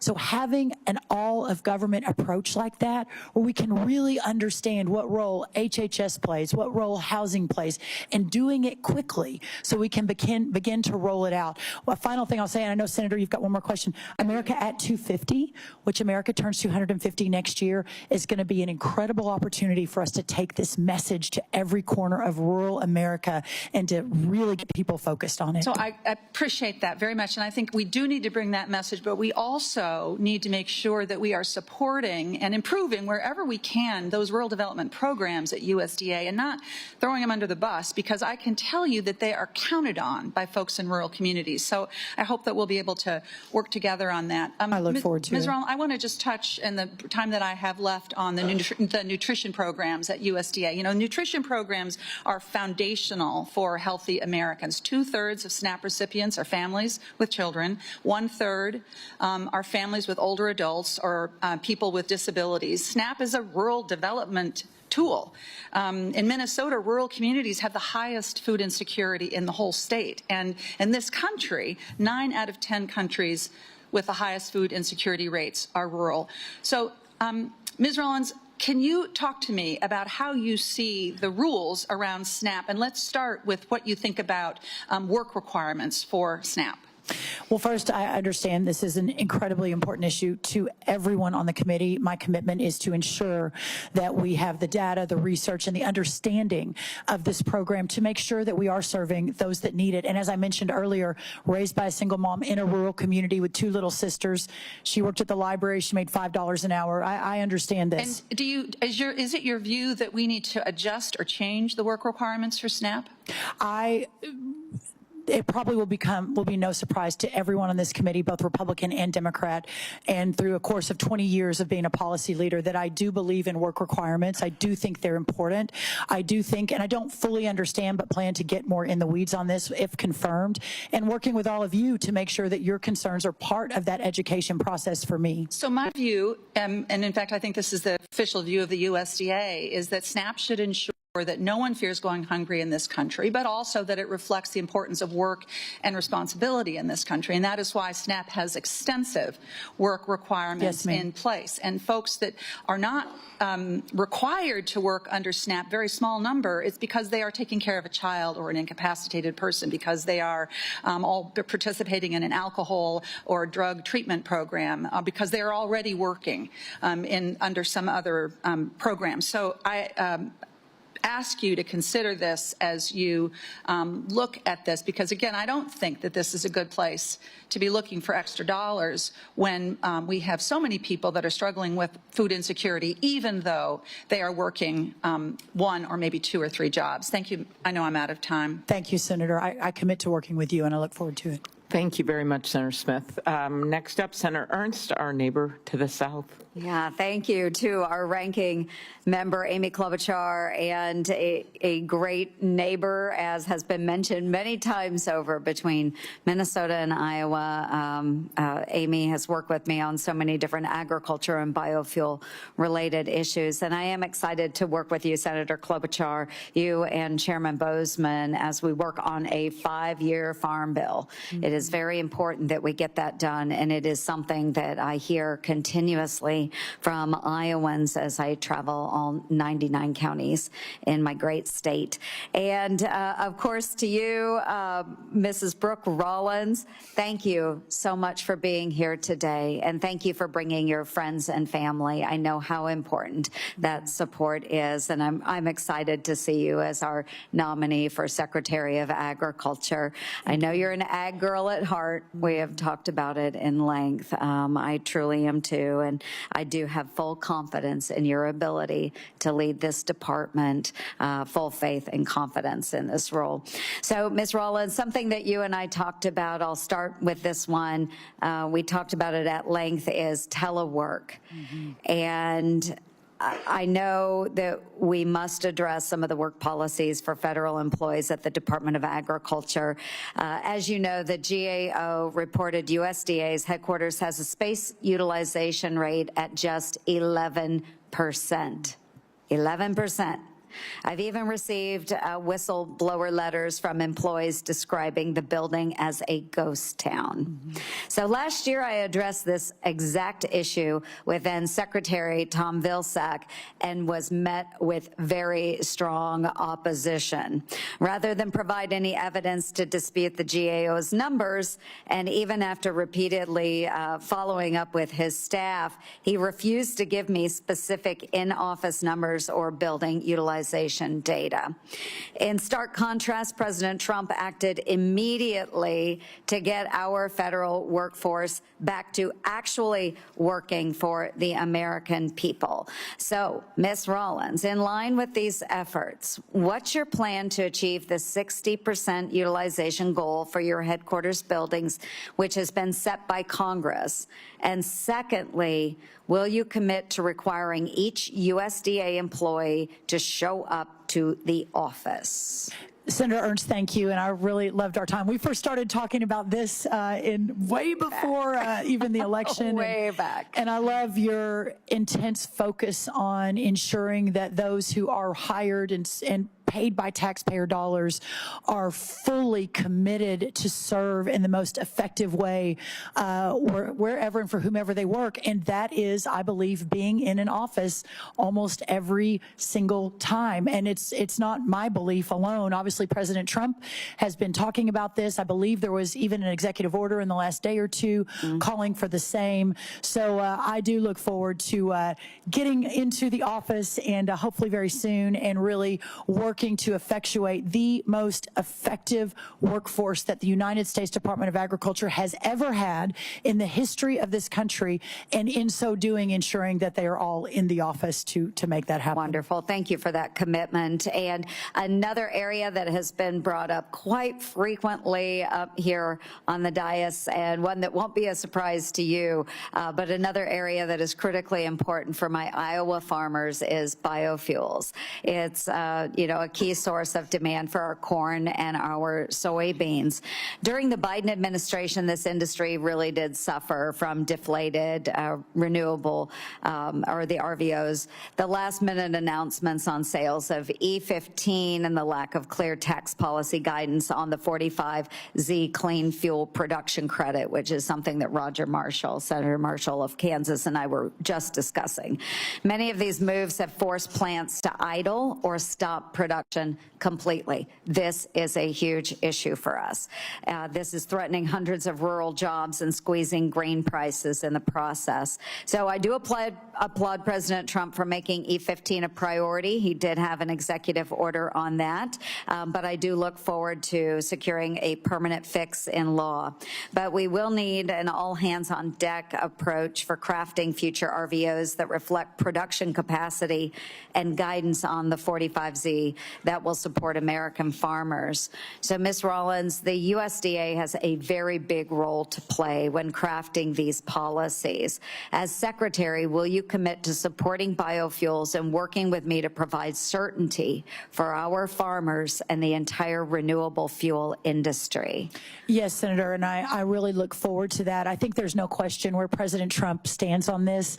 I believe, if memory serves me correct, there was even an executive order on this in the last administration. It didn't come out of domestic policy. It came out of Larry Kudlow's NEC, so I didn't work on that directly. But I know the courts, I believe, overturned it and correctly stated that the Congress should take that up. I really look forward to working with you, but also with my friend Lee Zeldin, if confirmed, over at EPA on a piece of this, on the 45Z, with my friend Scott Bessent over at Treasury. I think that you all will find and hopefully be encouraged that the cabinet, if confirmed, we all know each other, are friends. Many of us are like family, and we really, really are looking forward to working together on these cross-agency issues like the ones that you've just outlined. That's wonderful. Really appreciate that, because in the last administration, I have to say that in conversations with the leaders at all of those agencies, we were really blown off and left swinging in the breeze. So I anticipate that President Trump will want to do right by our farmers and those that are producing renewable fuels. Another issue, just very quickly, Ms. Rollins, top of mind for Iowa's ag community is Proposition 12. We are the #1 hog producer in the United States, #1 hog producing state. And California's ballot initiative has been very devastating for our family farms and is only fueling market consolidation of pork producers.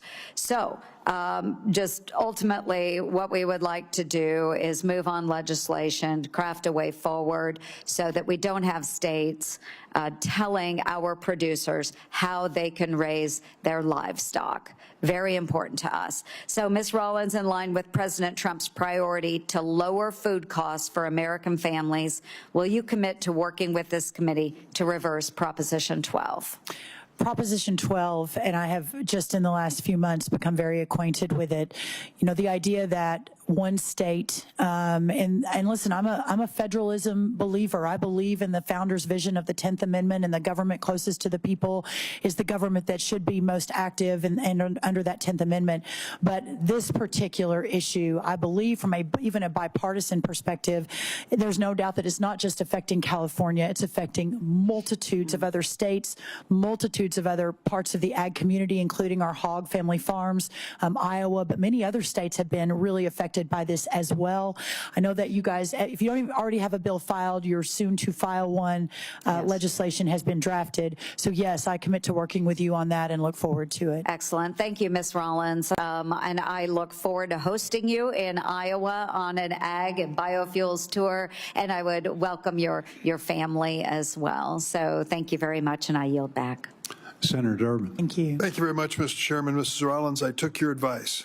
We met yesterday. You told me about your mother's agenda as a Texas state representative on the issue of PFAS, and I should make a point of meeting her. She was the first person I met in the room today. And we talked. She's special, isn't she, Senator? There is. Yeah. And it looks like we're going to have a possibility of a real bipartisan state-federal alliance on an issue important to everybody. Yeah. So I'm glad she came, and I'm glad I had a chance to meet her. Thank you, sir. And we talked about a lot of things yesterday, and I want to talk about one that's in the headlines this morning and will be for a long time.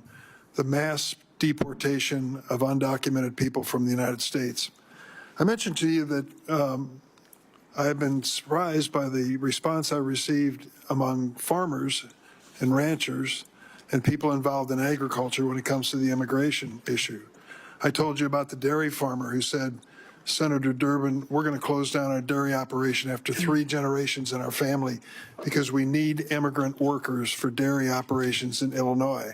Another young lady with the Farm Bureau raised her hand and said, while you're at it, include the orchards. Who's going to pick this crop? It isn't the local kids at the high school. They won't even man the fruit stand out by the highway, and I put an air conditioner in there. I can't get them to come to work for me. I need immigrant workers. Turns out that 40% of the farm workers in this country are undocumented. And you know what that means. They're vulnerable to being deported. And if they're deported, what are the farmers going to do?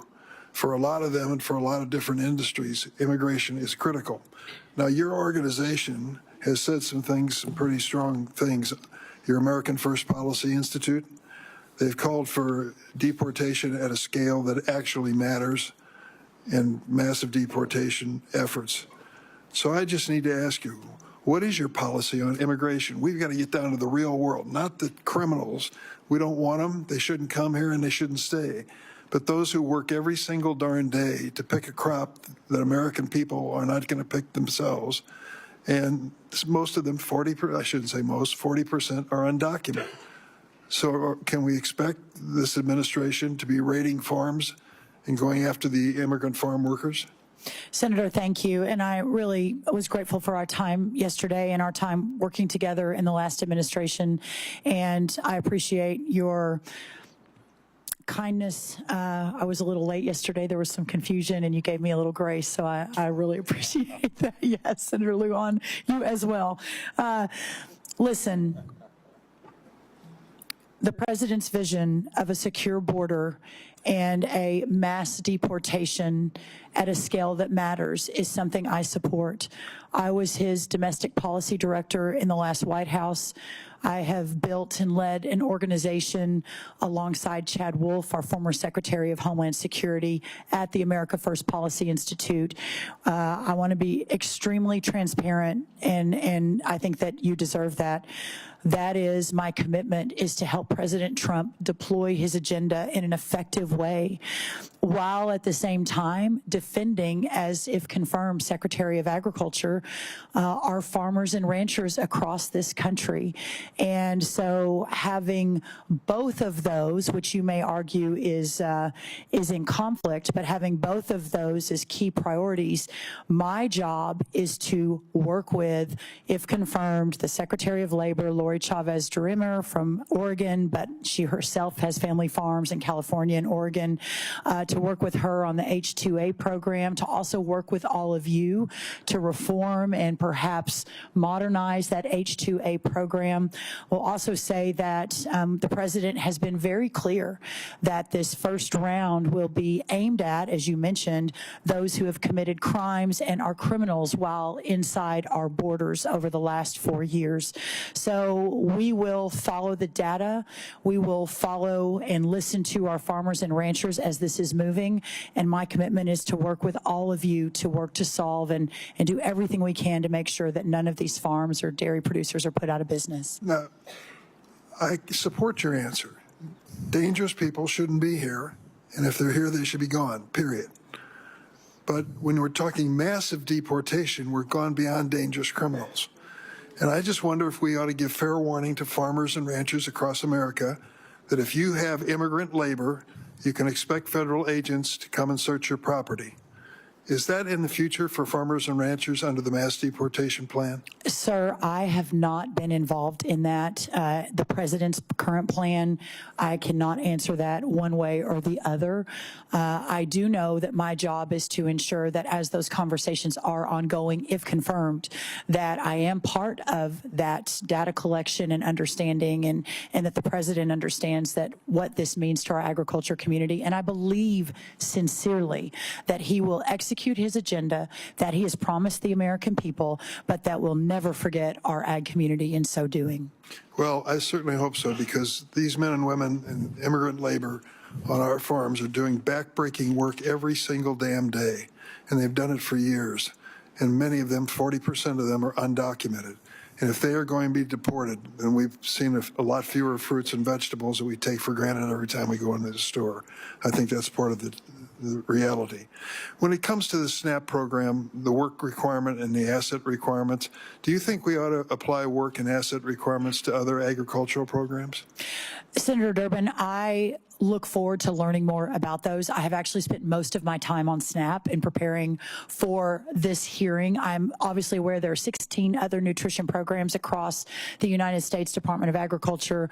I look forward to learning more about all of those, meeting with those that are running them, even looking across the agencies to see whom else is working on these projects and ensuring that they are the most effective for those who need them, but also the most efficient for the taxpayer. I'm going to ask one last question. Project 2025, you're familiar with, calls for capping crop insurance payouts to $40,000 per farmer and terminating longtime USDA export promotion programs. What's your position on this Project 2025 proposal? Sir, the America First Policy Institute was not involved at all in Project 2025. We were in no meetings. We were not part of any policy process and had nothing to do with it. And so I'm sorry, I don't know that I can answer that specifically. I will say that my role is to defend farmers and ranchers in our ag communities and our rural communities with everything I have. So as I am looking at all of these programs, aside from anything that other think tanks put together, my commitment is to ensure that we follow the data and protect our ag community. Thank you. Thank you. Senator Hyde-Smith. Thank you, Mr. Chairman, and congratulations. I'm so proud of you and so excited to get to work with you. I think it's really neat that you got the call from President Trump, and I believe you were in Newton, Mississippi. Newton, Mississippi, in the Walmart parking lot. That's when the call came. When you got the call on your way to the Auburn game. Yes. And I believe that went into 3 overtimes, if I remember correctly. It did, and the Aggies once again ran out of time, which is our November sort of game plan these days. Well, that was a super exciting day. Thank you. For sure, no doubt. And it was so nice to get to meet Mark out at the National Finals Rodeo. Thank you for accepting the invitation to come there. But I want to highlight 2 important things before diving into the questions. And that is the supplemental that was passed before Christmas. And I just want to thank Senator Boozman. I want to thank Senator Collins on how incredibly important that was to get that into that bill, that $10 billion that will make a total difference in the survival of so many producers throughout the state. So thank you for that. That certainly didn't go unnoticed by the ag world. But I wanted to talk to you about catfish. Mississippi is the top producing state of catfish, our farm-raised catfish, and it's a huge contributor to our rural economy throughout the state. And our neighbors in Arkansas and Alabama, they're right there with us. But unfortunately, the foreign catfish issues, the imports, primarily Vietnam and China, that has really hurt the industry. But my greatest concern was now that it is being inspected by USDA Food Safety and Inspection Service, and it's charged with inspecting all those imported catfish. And I've been very concerned about how that has been implemented. They are far more rigorous than the Food Drug Administration inspection, but the inspection hasn't been at the top of the priority list for the last administration. And that made a big, huge difference because there can be dangerous carcinogens in there, many elements that's harmful to human consumption that was getting by and not inspected. So if confirmed, will you work to ensure that FSIS tightens its imported catfish inspection responsibilities? Yes, ma'am. I really look forward to all aspects of the United States Department of Agriculture, but have heard from several of you that the inspection part of it could be significantly improved, and my commitment is to do everything I can to do just that.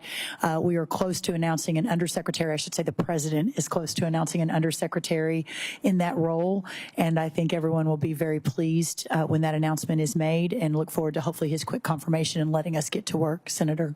Wonderful. I thought that for years, as we're the top producing state there and as Ag Commissioner in Mississippi.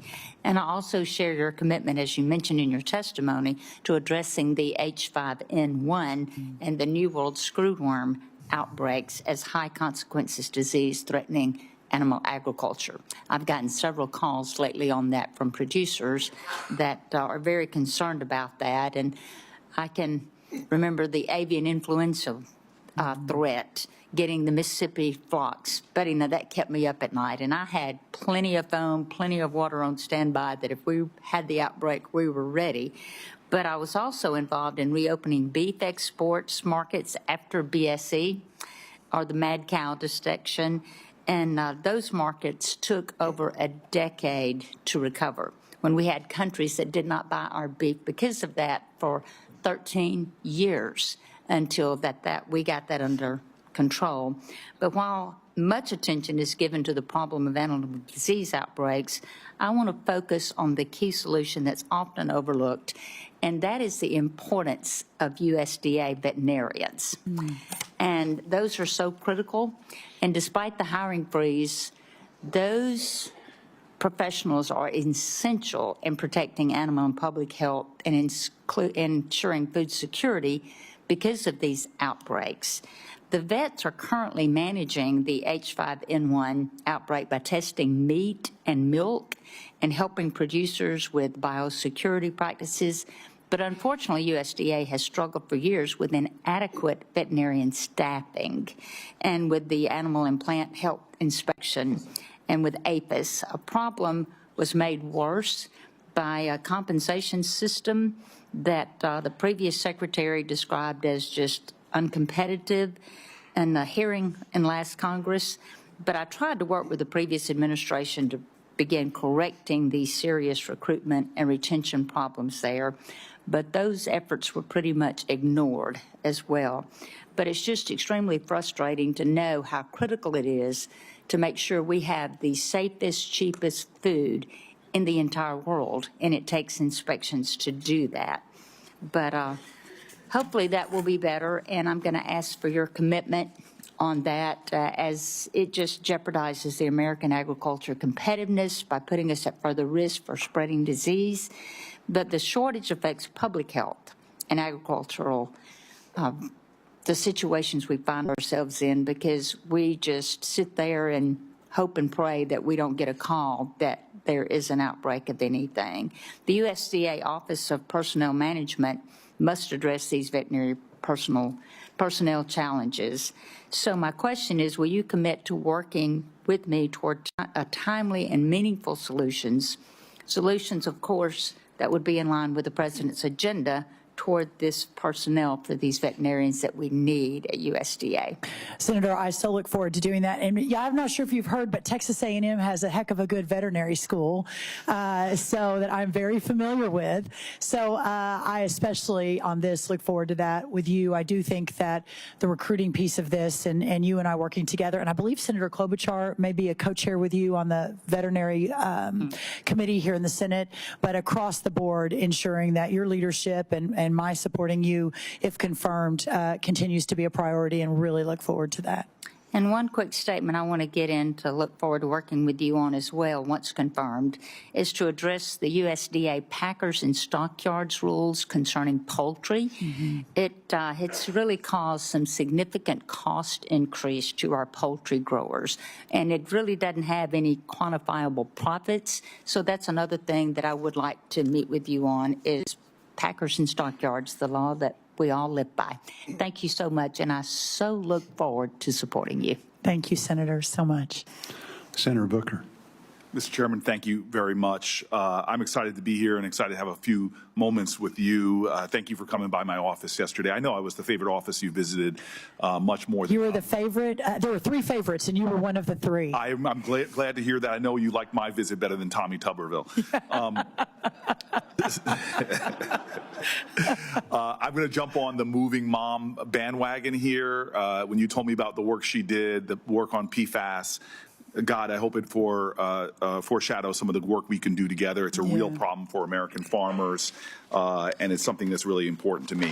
I mentioned to you when you were with me that one of the biggest problems we have in America is that the biggest producers in our country have done well. That's not a problem. I love and celebrate American success. But we're having a problem with the big producers, often controlled by multinational corporations, who are doing great. But most of our small farmers in America really continue to struggle. Since 2017, we've lost over 140,000 farms in our country, and since the 1970s, over 500,000 farms have been lost in this country. This loss of family farms has led to awful things happening in our rural communities, an exodus of residents, jobs, really the hollowing out of rural communities. And for the farmers who've managed to hang on, times are really tough for American farmers. 88% of family farmers have second jobs off the farms, and a majority of that income utilized by those families is generated from off-farm income. And right now, the USDA programs are structured in ways that serve well the biggest producers, but often do not work for small and mid-sized family farms. So I'm pushing in the upcoming Farm Bill to create an Office of Small Farms within the USDA that would be charged with looking at USDA programs and policies and finding ways to make them work for our small farmers. This is a crisis. We're losing our heritage. Families that have had farms for 5, 6 generations in America are really struggling. And this is just a yes or no question, which I got in private. I'm hoping to get in public. As Secretary, will you make it a priority for the USDA to do a lot more to help small farmers? 1,000,000,000% yes, which is Aggie math, because I think you can only get to 100% yes, but 100% yes. And Senator, we discussed yesterday, for me personally, that is where my heart is and my passion in restoring rural America and working together in all parts of our country. I am grateful. I'm going to say hallelujah, amen to your answer and remind you that your mother is watching. Yeah, yes, sir. All right. So as you know, we're also facing a global hunger crisis. Millions of people are in desperate need of food. For the past several years, Senator Boozman and I have worked closely with the USDA to increase and expedite the USDA's purchase of commodities such as rice and wheat from U.S. farmers for shipment to countries where people are really suffering near famine-like conditions. It's a win-win for us. The USDA purchases really help our farmers, and at the same time, we're able to provide life-saving food to children and families around the globe. I know that you and I share a deep faith. It's a motivation behind what we do in our work, and you believe that the gospel calls on us to help people in need, but it's also a national security issue for America and helping to stabilize other nations that are facing crises. My office is getting a lot of concern and concerning reports from farmers that humanitarian programs like Food for Peace may be paused by one of the recent executive orders. I really am hoping that's not true. And again, a yes or no question. Once you're confirmed, will you check on the status of that, and will you make food aid purchases from our farmers a priority? Yes, sir, of course. Fantastic. Meat packers. Most Americans don't know this. They work in really horrifically dangerous conditions, one of the most dangerous jobs in America. They're being forced to make repetitive motions every day, forceful ones. The USDA published recently a report showing that at current line speeds, 81% of chicken processing plant workers are at an elevated risk, significantly so, of developing debilitating upper body disorders and things like carpal tunnel syndrome. These workers also face a risk of serious injuries. On average, 2 worker amputations per week occur on slaughter lines in the United States of America. Just imagine if that was your family member. Even worse, meatpacking giants like JBS have admitted and been fined for child labor violations in their processing plants.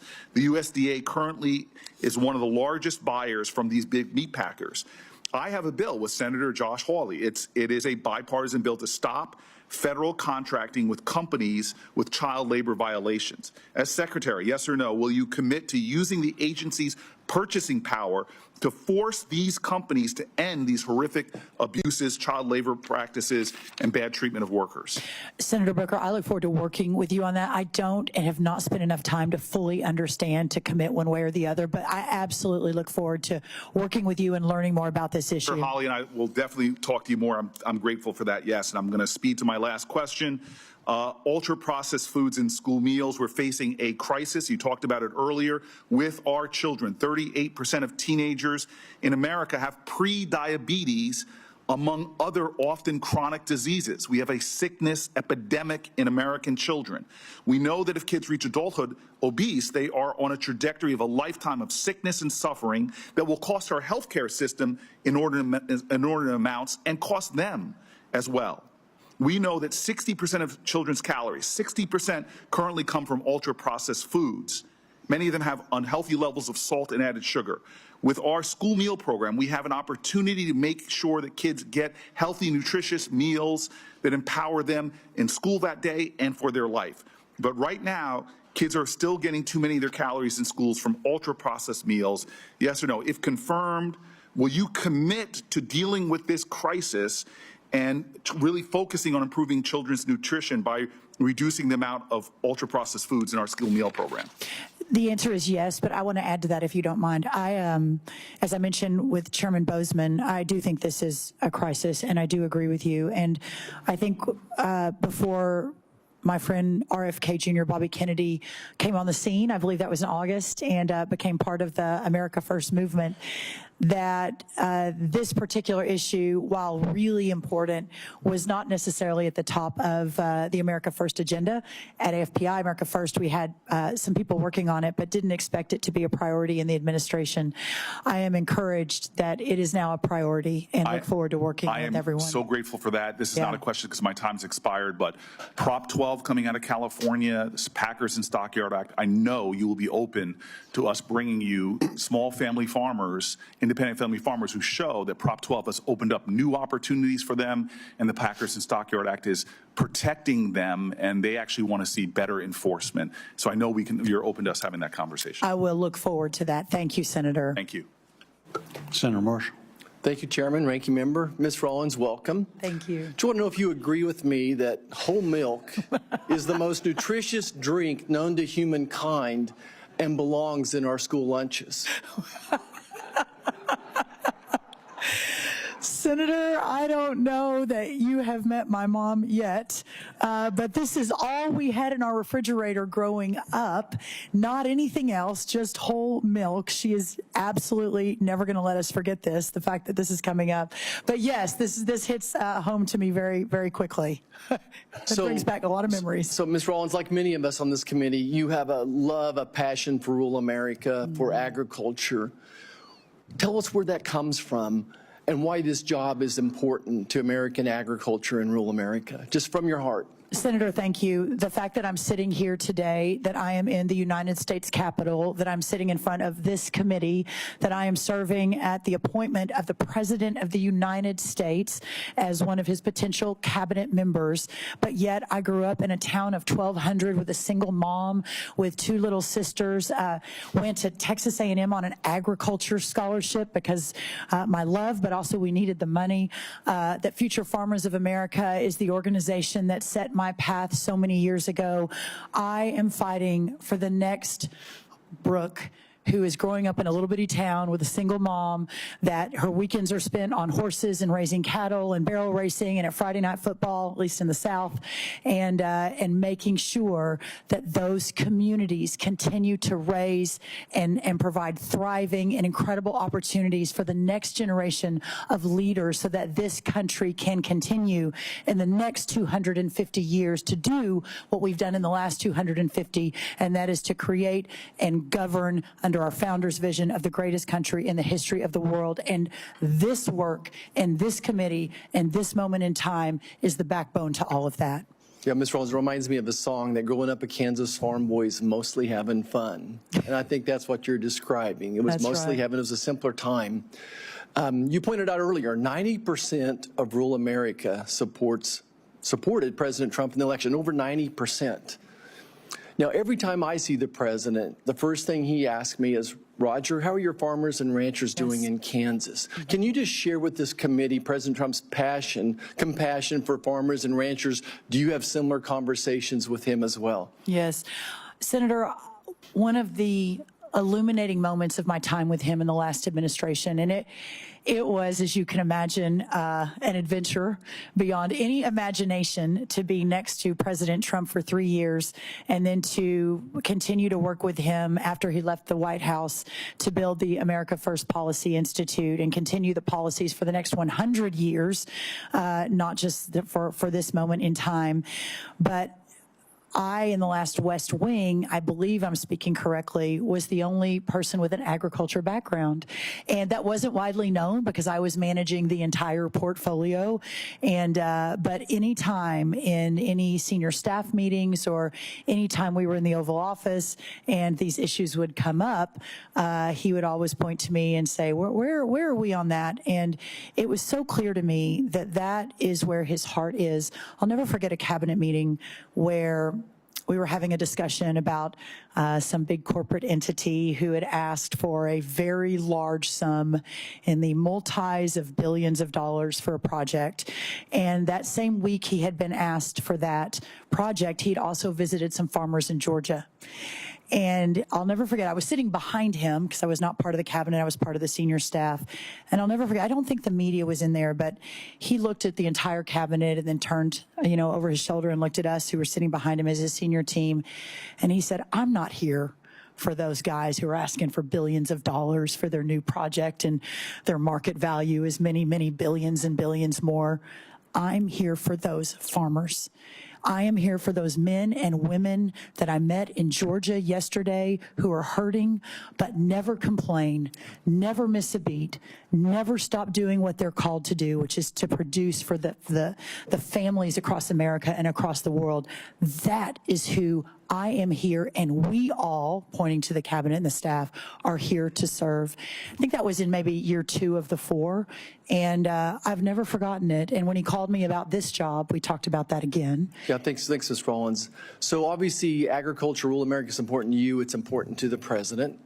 Would you just speak for a moment how important biofuels are to the farmers, to ranchers who benefit from some of the substrates coming out of that process, and to rural America as well, and specifically how 45Z might impact rural America? I think that everyone knows where the president is on this, and he often jokes that there were a lot of meetings. I think a lot of you were in. Senator Grassley, I know you were in many of those in the last White House, making sure that the president fully understood the importance of exactly what you're talking about, Senator, on biofuels and especially to our farmers.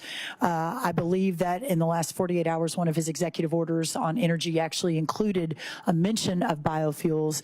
And also, my role, if confirmed, is to defend all of American agriculture. So I believe, Senator, that you and others who hail from these states where this is a driver for your farmers and your ranchers and your economy should feel very confident that you have a friend and a defender in this current administration to make sure this continues. 45Z, obviously, my friend Scott Bessent, if confirmed over at Treasury, will be working on that. That's in his purview, but I will ensure that he has the data and the voices and the opinions around him to make the right decision. Yeah, just one more quick comment on the 45Z is that certainly what we don't want is China to benefit from it. Correct. Which is happening right now. We can go into that in more detail later as well. And by the way, I was just sitting here thinking, I remember President Trump's the first primary back in 2016 in Iowa. I believe he came out, was the candidate that came out in favor of biofuels as well, as I recall. That's right. Let's finish up on the regulatory environment.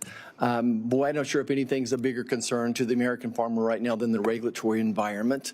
And the 2 hot button issues have been WOTUS, Waters of the U.S., and the Endangered Species Act. Can you tell us what your involvement was in rolling back that WOTUS regulation with the previous administration and that, I think, is a good example going forward of what will be happening. I will, and I appreciate that so much because I do have extensive experience in many of these regulatory programs that in the last administration we worked to make roll back, but also align better for the needs of our ag communities and ensure that the Waters of the United States rule did not put more farmers out of business. Same with the Endangered Species Act. I know that that's also a big issue in our forestry lane as well. So I really encourage and look forward, and my policy heart is very happy at the opportunity to make those better, to understand the harm and follow the data on it, and really work with all of you to try to solve for that in the next 4 years. Senator Schiff. Thank you, Mr. Chairman. And at the outset, I want to tell you how very grateful I am to serve on this committee. California has not had a senator on the Agriculture Committee for over 30 years. And as a leading agricultural state, I'm really proud of the industry and all the people who work in it, and grateful to have a chance to represent them on this committee. And Senator Marshall, I wanted to tell you that a California legislator once made a name for himself by drinking a beaker of malathion to demonstrate his view that he thought it was that safe. I will not be doing that today. Ms. Rollins, thank you for being here today. When we met earlier this month to discuss your nomination, firefighters in Southern California had just begun efforts to contain 2 blazes. As we know now, this was only the beginning of what would ultimately amount to one of the most devastating wildfire disasters in the state's history, if not the nation's history. Over the last 2.5 weeks in LA, it's been difficult for me to put into words how truly catastrophic these fires have been. Just the scope of them is beyond anything I would have ever imagined. Whole neighborhoods and communities just wiped out. The Forest Service has been playing an amazing role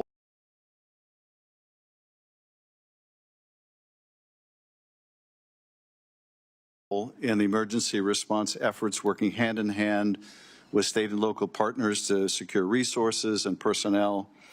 To aid California's wildfire response this month, the Forest Service deployed 2,300 federal firefighters, 12 large air tankers, 20 helicopters, 6 scoopers, and 8 modular airborne firefighting aircraft. Without these federal resources, the devastation in LA would have been far worse, and we're not done with it yet. We had the outbreak of another fire just yesterday. If confirmed as secretary, are you committed to deploying the same emergency resources to fight wildfires in blue states that would be deployed to fight wildfires in red states? Can we count on you not to discriminate among states in the vigor of the federal response? Senator, thank you. And obviously, but it bears saying, since you asked, 100% yes.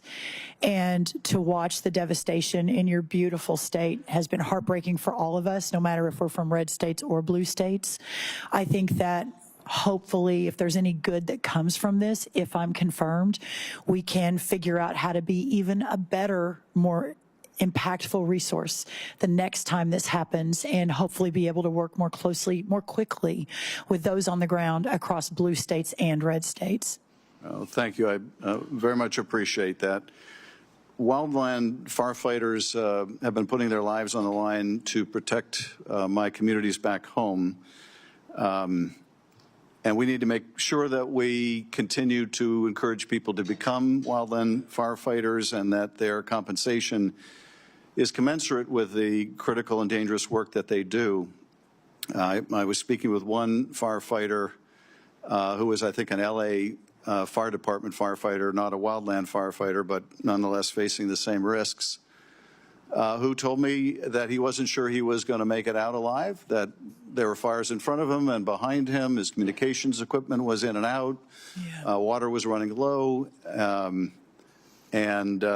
He said it was the closest thing to hell that he could imagine. The key, I think, to recruiting and retaining people to do that kind of vital and dangerous work is to make sure they're well compensated. The bipartisan infrastructure law signed by President Biden included a long overdue pay raise for federal firefighters. but that raise is set to expire in March. This means our federal firefighters could once again be paid as low as $15 an hour to risk their lives to keep our communities safe. If confirmed as Secretary, are you committed to fighting to extend the pay increase so that we continue to recruit and retain these wildland firefighters? Thank you, Senator Schiff, and the tens of thousands of firefighters at the Forest Service, at USDA, in our peak seasons, and even now, I think we have close to 1,000 on the ground in your home state. I am 100% behind ensuring that we have the best firefighters, the best workforce that we can possibly have to fight these fires. I need to learn more about exactly what it is you're speaking about before a full commitment, but I will commit to this, that in all of my time with President Trump in the 8+ years I've been beside him in serving in his administration and answering the call for this position if confirmed, that he too believes that those who are putting their lives on the line every single day deserve the honor and the respect and the pay that goes along with those jobs. So I look forward to working with you to ensure as we move forward that that is happening in the most appropriate way. I appreciate that. Let me turn to a different topic. During the president's first term, USDA had to allocate tens of billions of dollars to offset the financial impact of the tariffs and the reciprocal tariffs that other countries imposed on our agriculture and on our farmers. But that financial assistance offered to farmers impacted by the trade war was not equally distributed. Despite California's leading role in U.S. agriculture and the heavy tariffs imposed on specialty crop exports, California growers receive far less than their fair share in tariff assistance under the 2019 Market Facilitation Program. Out of hundreds of specialty crops grown in the U.S., only 8 crops received direct assistance. And in the end, approximately 1% of the nearly $15 billion in USDA allocated resources went to California specialty crop growers, so about 1%. And as you know, we're the leading state when it comes to specialty crops. If confirmed, are you committed to distributing all economic assistance, including trade relief, to states without regard for their political leanings? I am committed to that. I think, Senator Slotkin, even you and I discussed the specialty crops in Michigan when we met. I look forward to, I'm not familiar with the data that you laid out, but I look forward to learning more about that and being committed to ensuring that to the very, very best of our ability that this is appropriately adjudicated. I appreciate that. I look forward to working together to make sure that that relief, if it should be necessary, is distributed equitably. Yes, sir. Thank you, Mr. Chairman. I yield back. Thank you, Senator. Senator Tuberville. Coach. Thank you very much.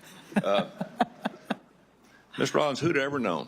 30 years ago, I'm a young coach at Texas A&M, and you're student body president. That's First true. time we met. Yep. And we sat next to each other in lots of meetings. That's exactly right. And look where we're at now. I know. It's an amazing Congratulations. world. Thank you, sir. Thank you. You're going to be awesome. Thank you. But I don't want to sugarcoat this because my farmers back home are hurting. Yes, sir. We're in trouble. Our farmers are in trouble. Small farmers are selling right and left. I got a bill on the floor, actually I dropped it yesterday, about keeping foreign adversaries from buying our farmland. We're selling it right and left. But I don't blame them because they can't make a profit. Row croppers in my state of Alabama are really getting killed. Cotton farmers last year, the input cost was about $400 an acre. They might have got $100 an acre out of their crop last year. Yeah. That's the reason we had to do a supplemental right before Christmas. My phone was ringing off the wall. We have got to help our farmers, but they hate handouts. I'll tell you that right now. They hate it because they want to do their own work. So I'm glad you understand that. Being from Texas, you understand it. Yes, and sir. Again, it is a dire problem, and it's not going to get fixed overnight. I'm looking forward to seeing who your team is going to be around you. I will tell you this: it's discouraging to know that you walk into the office building where you're going to have 3,000 or 4,000 employees, and you can shoot a gun and not hit anybody. There's nobody there. Nobody's been working in the office for 4 years. I mean, Yes. It's embarrassing. It's absolutely embarrassing. Our farmers need help, and we got nobody working at the office. So we have to get input costs down. that's not your job. 6, 7 years ago, a cotton picker cost $750,000 in Alabama. Today, it's $1.5 million. Yes, sir. Fertilizer's gone sky high after the Ukraine war. It's embarrassing where we've got. There's a $45 billion trade deficit in ag. $45 billion. And the only way that we can get commodity prices back up is handle that trade deficit. So, that being said, we need dialogue. If confirmed, will you commit on doing dialogue with President Trump and the people around ag to get our farmers an opportunity to have a better price for their crop? Yes, I will, Senator, and I so look forward to that. I think one of the things I read recently that only 43% of our ag producers are net income positive. That is unsustainable. We have to find a better way, and it can't come always through government subsidies. We've got to expand the market. We've got to figure out input costs. One of President Trump's top priorities was food inflation. Well, this comes before food inflation because this itself will drive the cost of food down if we do our jobs and if we're able to produce for our ag community the way that, Coach, I believe that we can, working together. Yeah, what we don't want to happen is what's happened to our drug industry. We found in COVID, we look around going, how do we keep people, get people healthy? And all the drugs are made in China.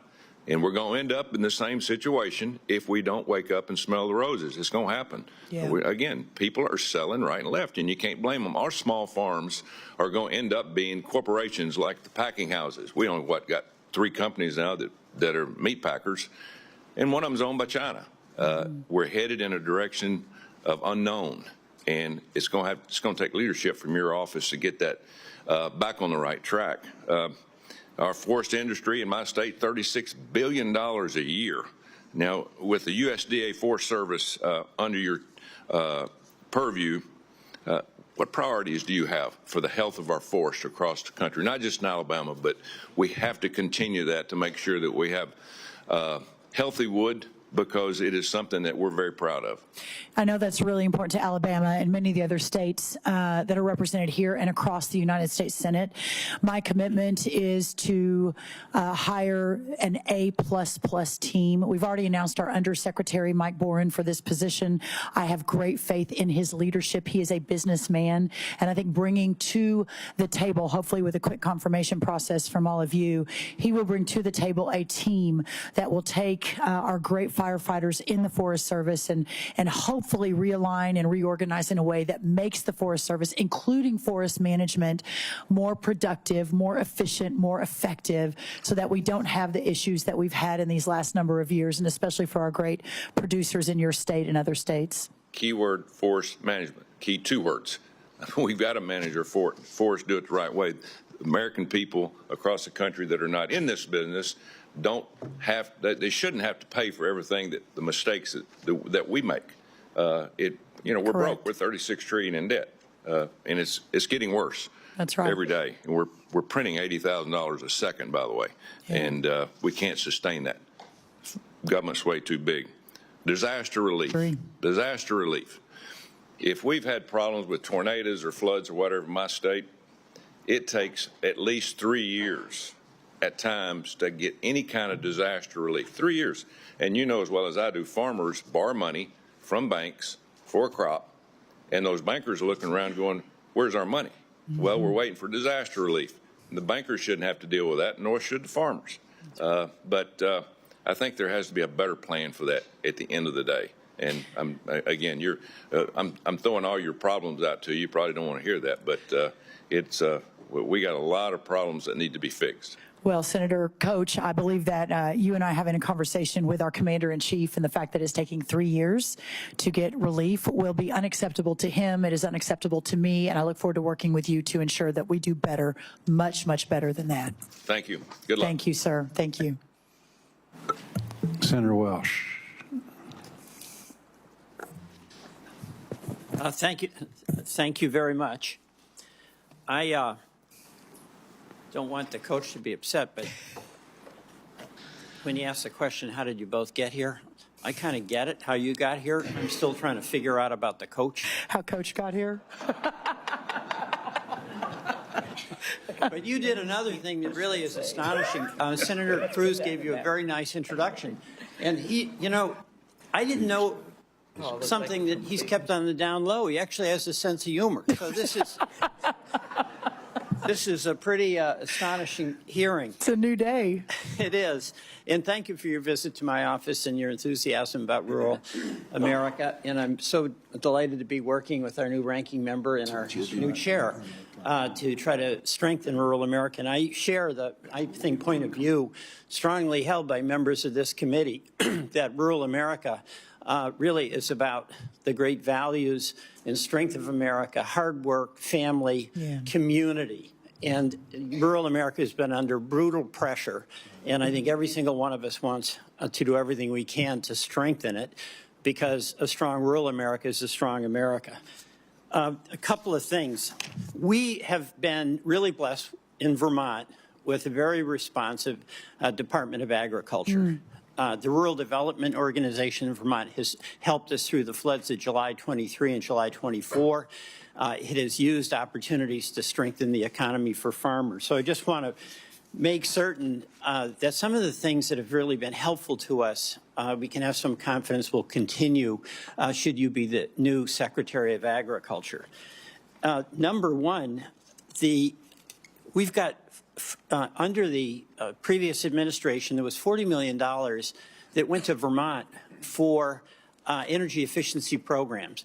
And we don't have to have a debate about climate change and whether it's real or not, but my view is this: agriculture and our farmers can help us deal with the weather events that are enormous by doing things where they get income to sequester carbon.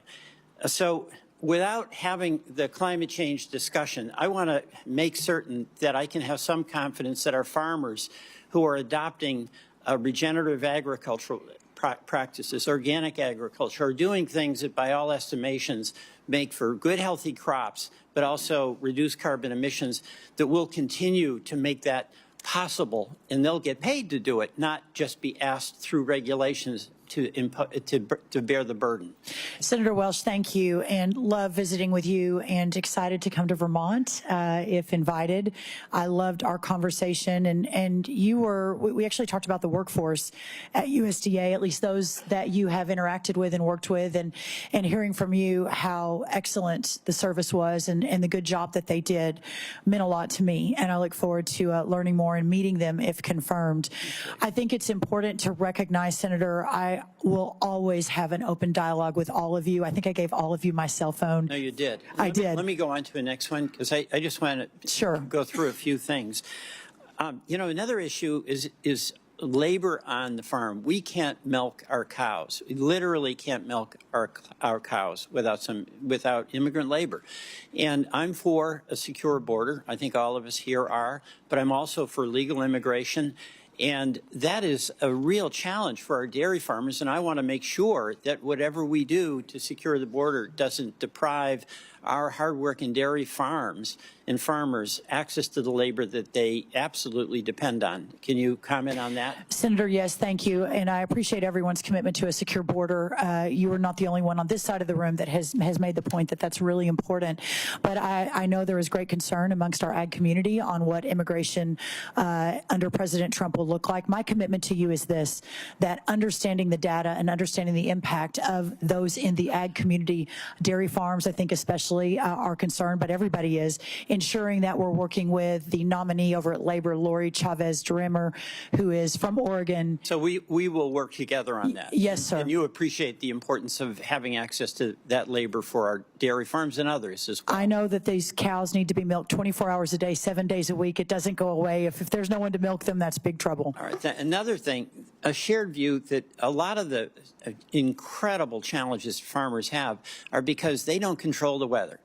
And a lot of our small farmers, our vegetable farmers, they don't have an insurance program that works for them. The insurance program for some of our vegetable folks, they would only get paid wholesale or reimbursed wholesale when they sell at farmers markets at retail. And also they would have this incredible documentation process there where they had to say how many tomatoes they had, how many beets they had. I've introduced the Weather Act as an effort to try to streamline the reporting requirements, and I'm not going to ask you for the details on that, but we have to have insurance programs that help not just the big commodities, which is a challenge and an obligation we have, but the smaller farmers that are the future. Can I count on working with you on that? Well, streamline, the word streamline is my love language. So yes, you and I will absolutely work together on that. And we've spent a lot of time this morning talking to everyone about restoring rural America and how important that is to the next 250 years of our country. That will happen because of our small family farms and our rural ranchers. You know, and another issue for young farmers, it's so hard for a young person to get into farming, Yes, largely sir. because they can't get the farmland. And there's a lot of concern expressed here, and I share it, about Chinese possibly buying up. But you know who's buying it up? It's private equity. I want farmers to be able to buy up farmland. I mean, is that of concern to you? I know having access to farmland for young farmers is, but China may be a threat, but private equity is a threat too. Care to comment? Sir, thank you. The average farmer today, the average age is 58 years old. If we really think we're going to have a sustainable, thriving ag community in 20 or 30 or 50 years after you and I are probably have gone to meet our maker, then we have to reverse that trend. Okay, and the last topic in this round, rural broadband. Yes, it sir. has made such a difference for rural Vermont and for our farm communities. And your department has played a major role in facilitating that. We have to continue that and get that last barn on the longest dirt road wired so they have the advantages that come with access to the internet. Care to comment? 100% agree. Okay. Thank you very much. Thank you, Senator. Thank you. Senator Justice. Well, first and foremost, to all those on this committee, you know, I thank you for allowing me to be on the committee. I thank Leader Thune, and I thank anyone that was responsible for me being here. You know, I am a plain-spoken individual. I am hung up all the time on the truth. And I will promise you with all in me that I know a tremendous amount about agriculture. You know, I think about, and Brooke, I can't call you Mrs. Rollins. I can call you Secretary. Brooke. You know, and I've asked you over and over to call me Yes, sir. Jim. Yes, sir. You know, and but I would just tell you just this. All that's going to fall in your empire is astronomical. That's all there is to it. You know, I am amazed with President Trump's nominees, and that's all there is to it. They're qualified. They're absolutely experienced. They absolutely have what Brooke has. She's stuck on. Anybody that can't see that is absolutely not looking. She approaches it with positiveness and a big smile. And so all of you that came, especially all of her family, you know, I am not amazed in any way. I know she's infectious around every last one of you.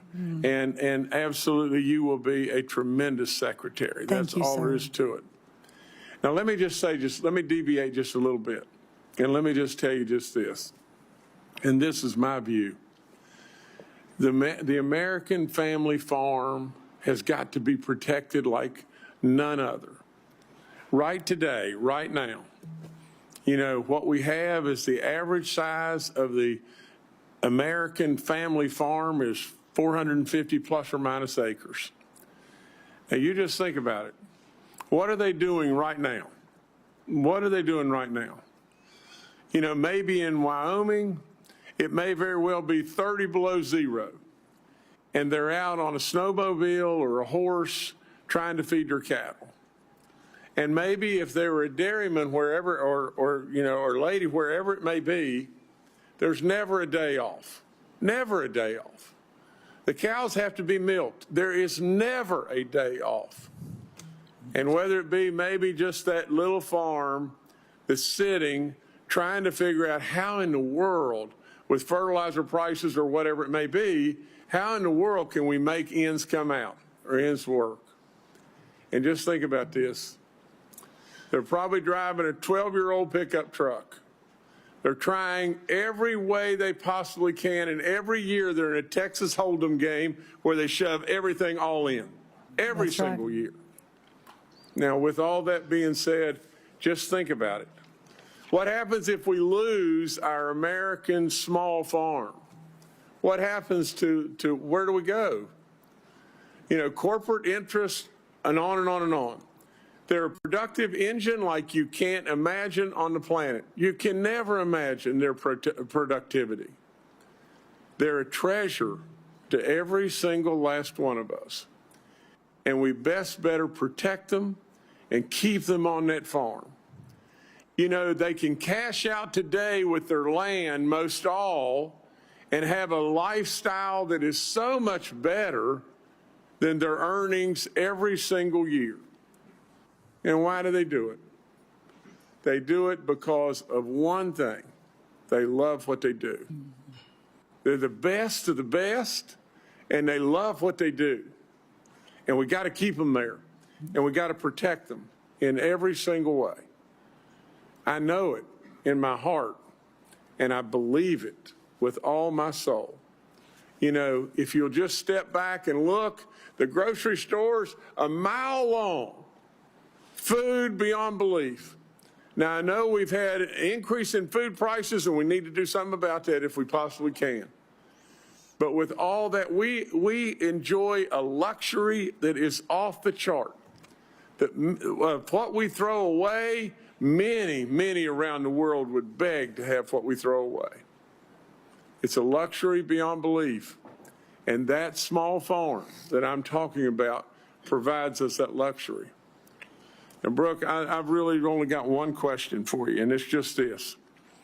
And I don't have enough time to go into all the specifics, but from a value-added standpoint, you know, if I could deviate just a second to forestry, and I look forward to telling you about this because I've got a plan that really could very well help bring our furniture manufacturing, our cabinetry, you know, our flooring manufacturing back from it being in China, Vietnam, and Mexico, where we've lost it all for all practical purposes, back to us.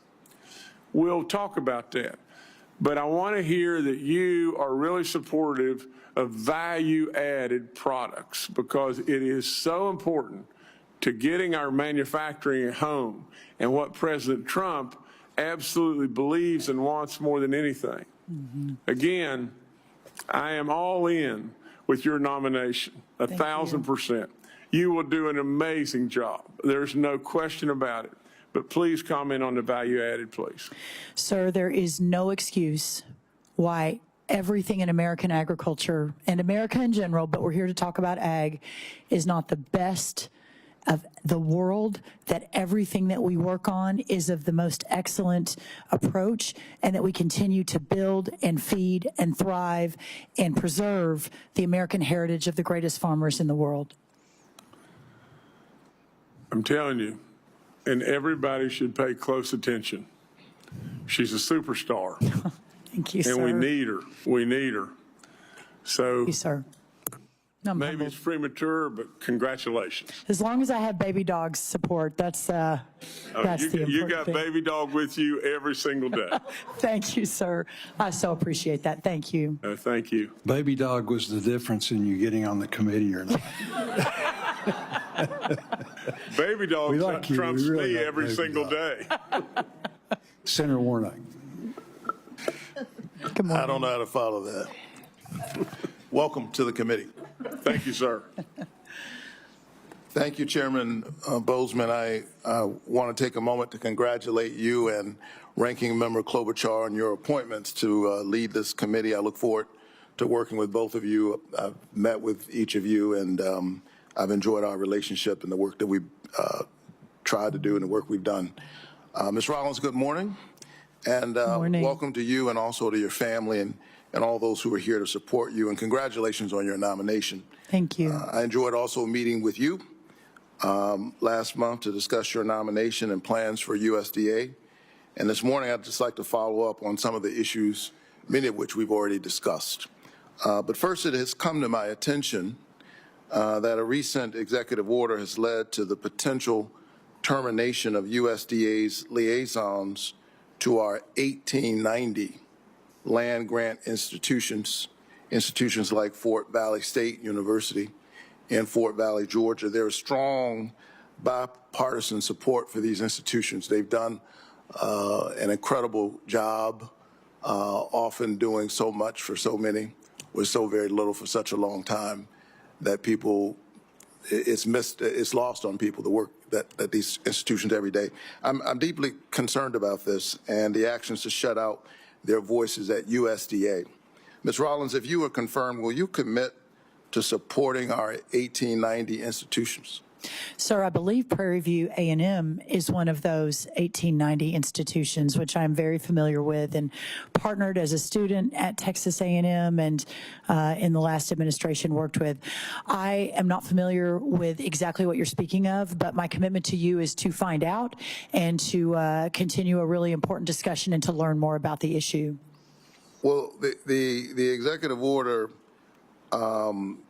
could lead to the potential termination of USDA's liaisons to these 1890 institutions, which help them to navigate their relationship with the USDA. Can I have your commitment to protect those who serve these institutions at the USDA? Again, sir, I would want to know more and understand more before I can make that commitment, but clearly those institutions are important. They are bipartisan supported, and you have my commitment to have a very robust dialogue at any moment, any time of day or night to ensure that we have all the data as we're making any decisions. I appreciate that. I've had good relationships and good work, bipartisan work, supporting these institutions, and I hope you'll keep your eye on that issue. I will. Last year, I worked hard with my colleagues in a bipartisan manner to provide $21 billion to help farmers recover from natural disasters like Hurricane Helene. Farmers, as you know, do incredible work. It's a tough business. There's so much you don't control. The margins are narrow, and so I do everything I can to protect my growers in Georgia. I cannot overstate how critical it is for USDA to distribute this assistance, this disaster assistance to Georgia farmers as quickly as possible, but also as equitably as possible. If confirmed, briefly, because I want to get through these questions, how will you work to ensure disaster assistance is distributed both swiftly and equitably? Yes, sir. Thank you. And I'll try to answer quickly so we can go on. The day I got the call from President Trump, it was Saturday, November 23rd. We were in our motorhome traveling across the country to an Aggie football game. Within a few hours of accepting the nomination, I began to immediately pivot to how do we distribute this disaster and so important economic aid, working with a few of the senators on this committee. Clearly, I am not confirmed yet, so this is going to await my arrival. But in the meantime, sir, we've already announced the undersecretary who worked on this in the last Trump administration, who is already building the team who distributed these funds, so they know what they're doing. We're not reinventing the wheel. Well, will you work with our state agriculture commissioner to ensure Georgia producers, including our foresters, have the support they need from USDA to get that assistance without having to jump through a bunch of bureaucratic hoops? Of course. And will you also commit to equitably getting that assistance to all eligible farmers, including those who've been historically left out of USDA assistance, often due to discrimination? Sir, we will follow the law and ensure that that is the case. Is that a yes or a no? Yes. So let me move on to the next subject. Thanks so much. Fighting hunger has long been a part of my life's work. Long before I was elected to the Senate. As you know, I'm a pastor, and the one miracle story that's in all the Gospels, all four, is the feeding of the 5,000. That's right. And so I constantly hear from Georgia farmers, Georgia families, about how their dollar just doesn't go as far at the grocery store as it used to. The average Georgian participating in SNAP, a food assistance program that provides critical nutrition aid to our most vulnerable families, has about $6.15 a day to spend on food.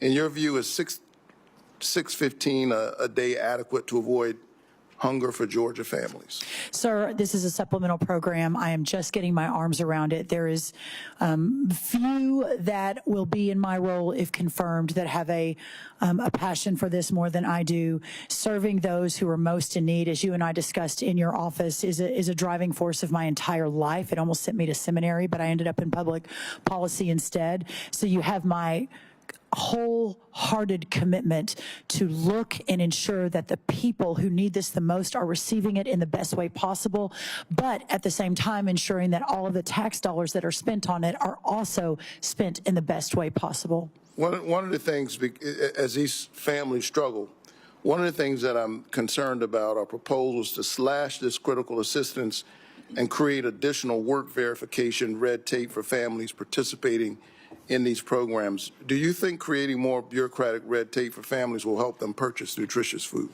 I think it's extremely important that we take a wholesale look at every one of these programs and ensure that they are serving the people that are needing the programs and that they are the safety net they're truly set out to be. Obviously, I do not like the words bureaucracy or red tape, but ensuring that we have set up the appropriate lifelines and the appropriate structure so that we can get these resources to the families that need them the most. As we talk about work requirements, and I support work, I was raised by a father and a mother of commitment who had a serious work ethic. But we want to help these families have a basic safety net. Most poor people are children. I think it's important to remember that. Most poor people are children. SNAP lifts children, seniors, veterans, and folks with disabilities out of poverty, and is proven to reduce health care costs and stimulate our local economies. If you're confirmed, I hope we can find ways to work together to ensure our most vulnerable families and our neighbors can afford groceries. I think, as someone, again, who preaches the parable of, not the parable, but the miracle of the feeding of the 5,000, I think it's the right thing to do, but I also think it's a smart thing to do. Yes, sir. You have my commitment, and my friend Dr. Alveda King is here, and we have spoken of that multiples of times. So looking forward to working with everyone. I'm her family's pastor. Yes, sir. I'm very well aware. Thank you. Senator Grassley. Yeah. Congratulations. Like other senators, I think you'll do a good job. Thank you, sir. Want to start out by thanking you, like Senator Durbin did, for during the Trump administration, working with us on the First Step Act. You were actively involved in a lot of those negotiations between Democrats and Republicans on the Hill here, as well as between us and the first Trump administration. You worked hard. I noticed after you took the oath, the first question you got was, you going to answer our letters?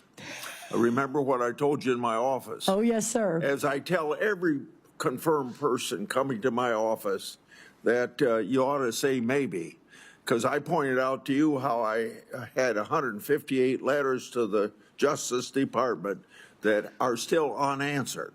So Yes, they said yes, but they turned out to be liars. And that's true of Republican and Democrat administrations generally. So I hope you'll, since you said I do, you'll tell all your colleagues in the cabinet the same darn thing, or they're going to be liars.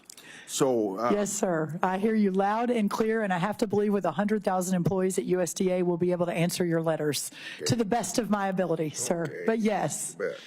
Now, at least one other person, my colleague, Senator Ernst, has brought up the importance of whistleblowers, the information she got from them.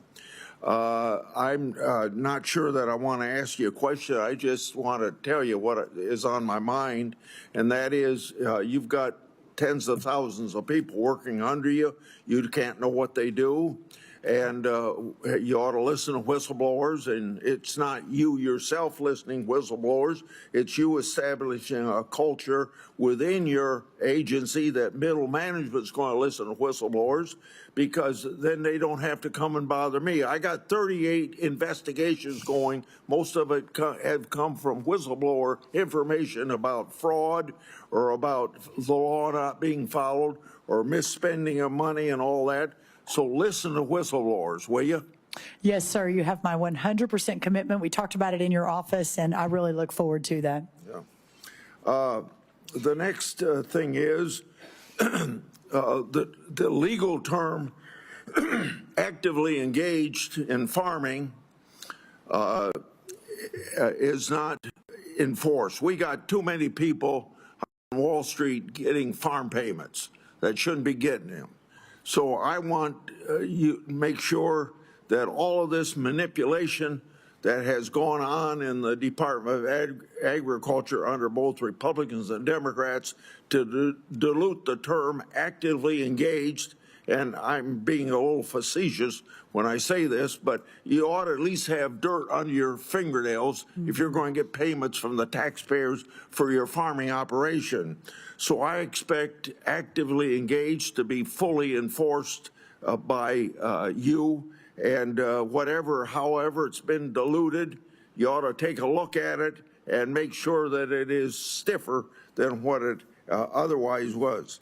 And then when we get into this negotiations on a 5-year farm bill, I don't expect you to answer this now, but just let me tell you, there can be tremendous savings to the taxpayers, and you can even discuss this with Mr. Musk of Doge, and you can discuss it with people at OMB.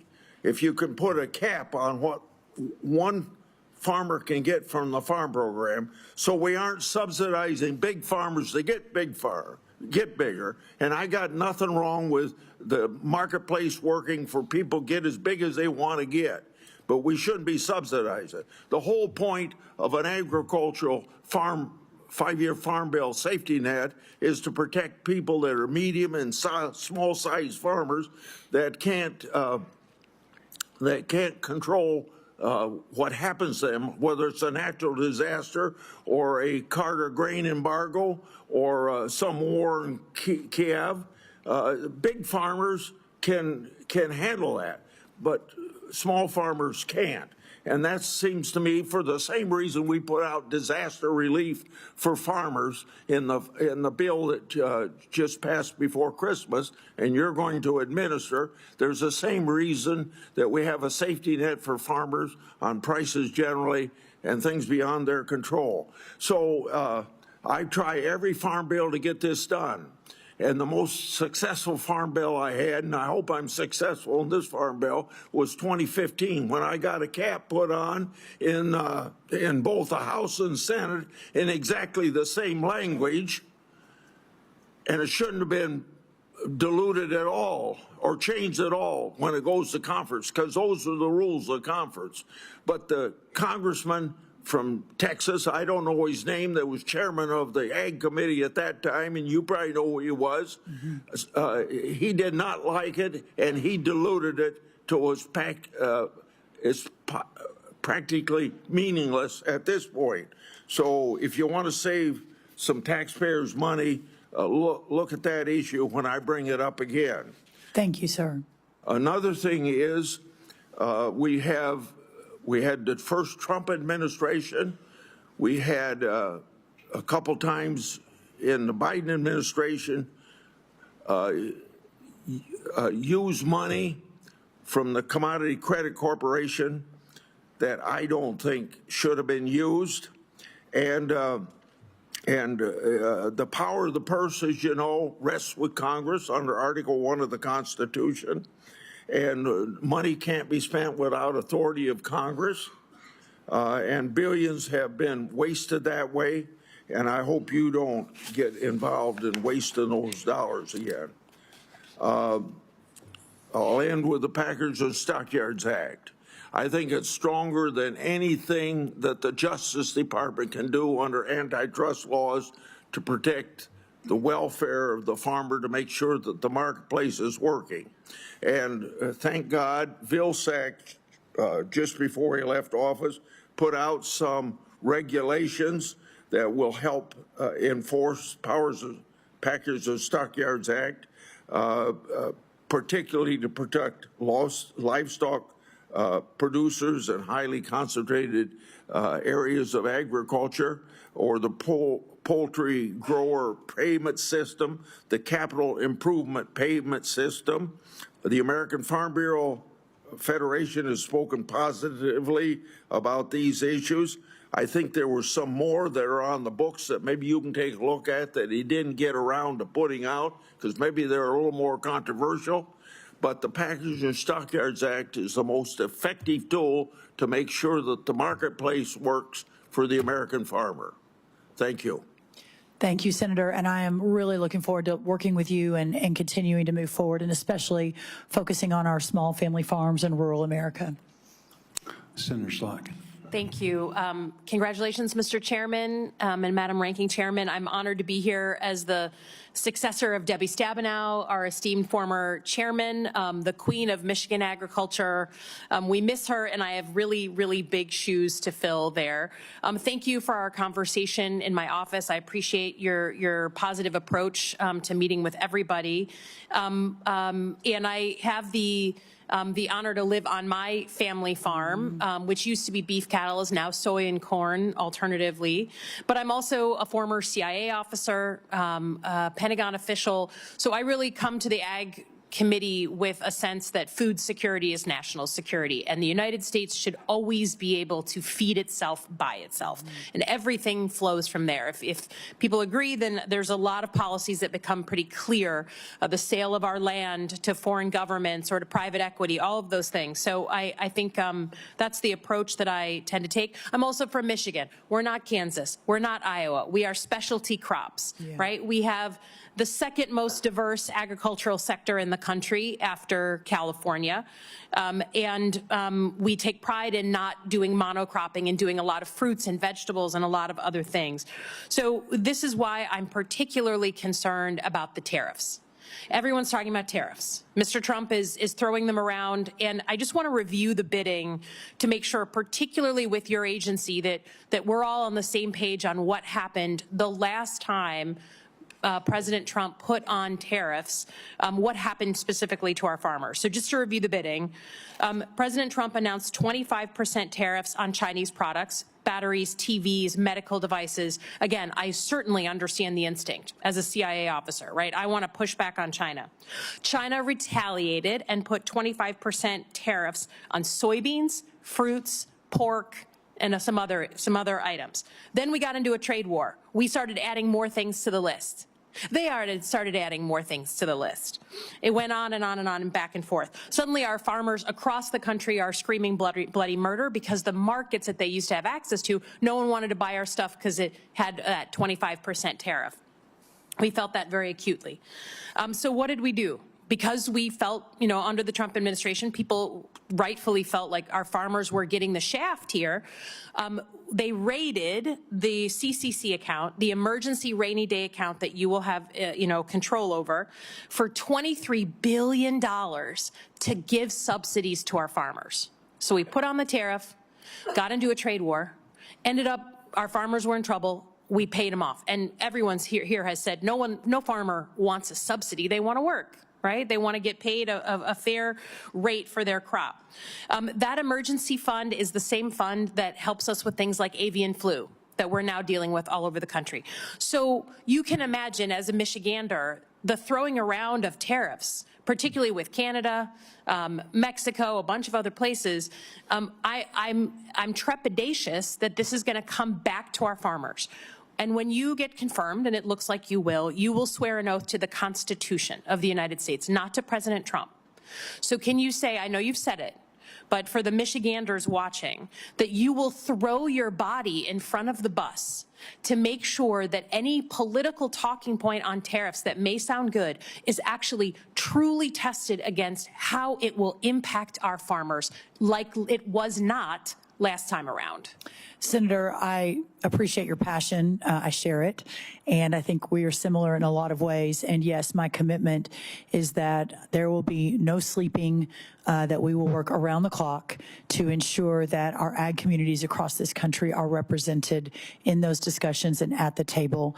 And I will do everything in my power to elevate, preserve, honor, conserve that backbone of America. Yeah, I just want to know that, you have a good relationship with President Trump, and that's a value add.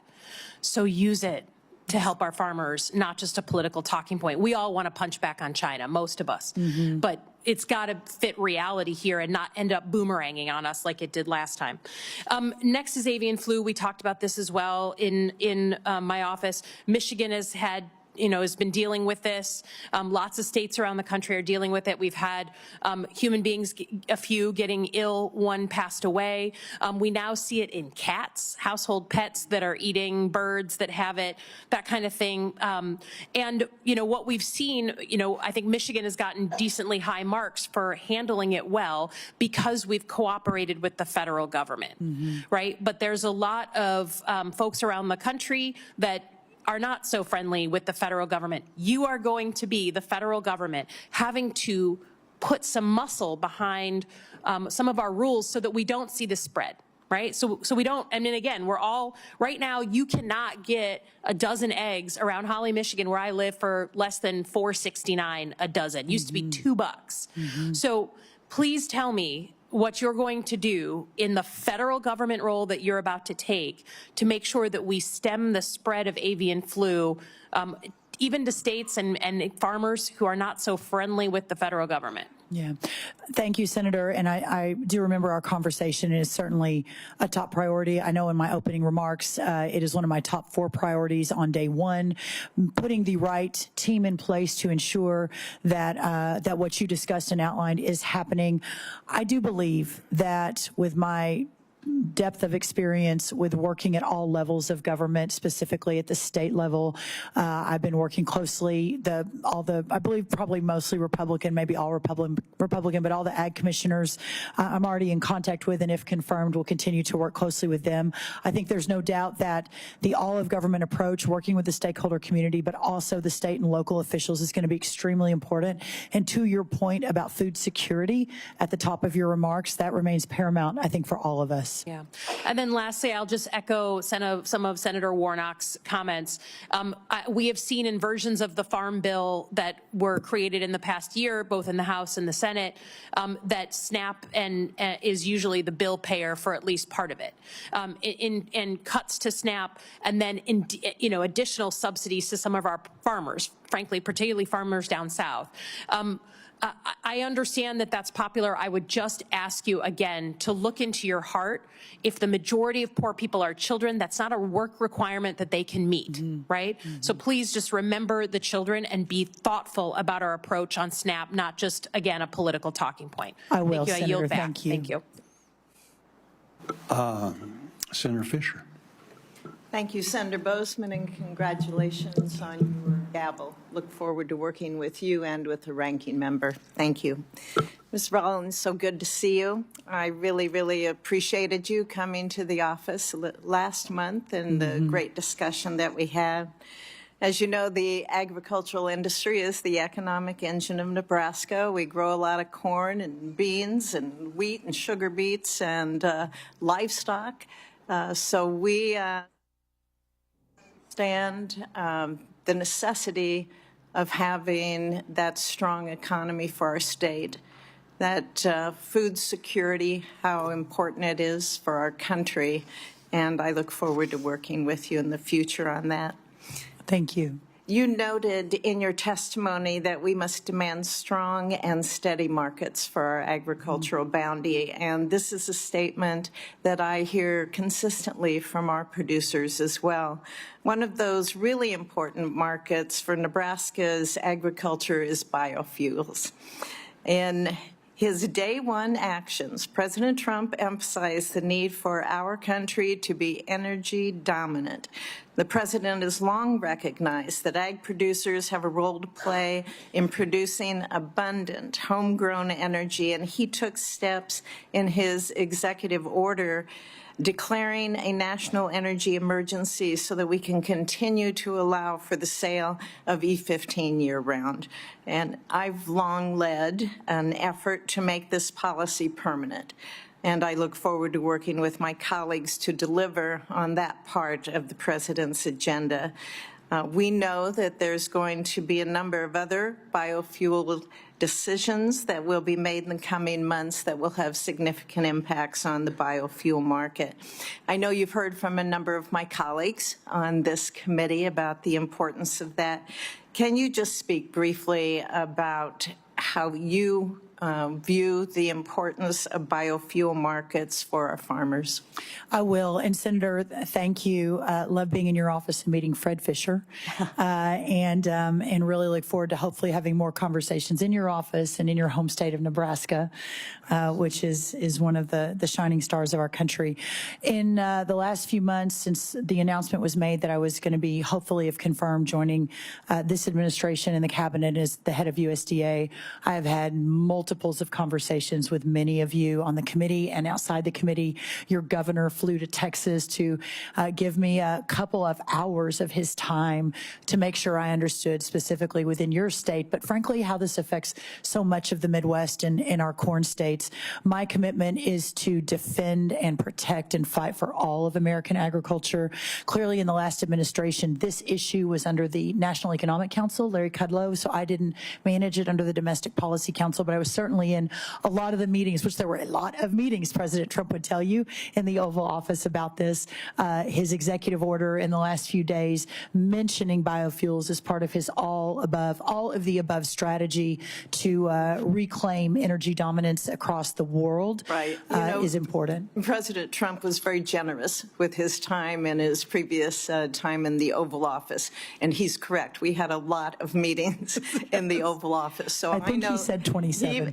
Truly, and he would like to get this issue settled as well. I thought maybe we would last in the CR, but we'll continue to push for that. What we've seen over the last 4 years and what I've heard has been a lot of disappointment from Nebraskans about the lack of any kind of trade agenda from the Biden administration. In fact, for the first time in decades, we've had an agricultural trade deficit. And as you said earlier, it's projected to hit a record-breaking $45 billion.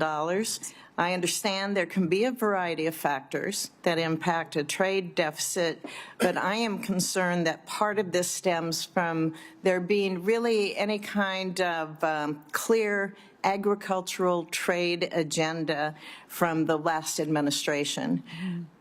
We cannot see that happen again. Can you talk about how you would both hold our current trading partners accountable and the role that you will or that you would want to see USDA play in developing these new export markets? Yes, Senator, and that $45 billion, what's remarkable about that is 42% of that is just in the last year. Yes. So the wheels are falling off, and it is very, very important that the wheels get put back on as soon as possible.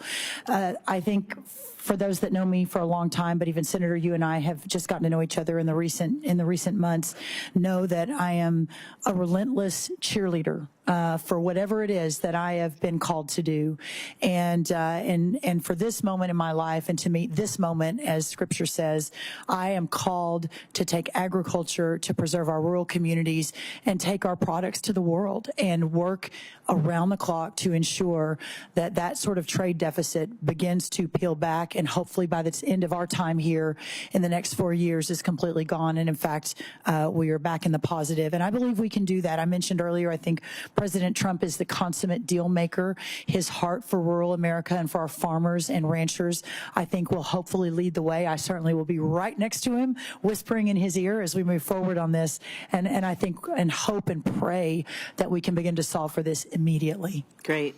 Another area that I focused on is how precision ag technology can help our farmers and ranchers to achieve better yields and reduce environmental impact, improve economic returns. I've had a number of bills on that I'm going to be reintroducing and including hopefully in the farm bill that we work on.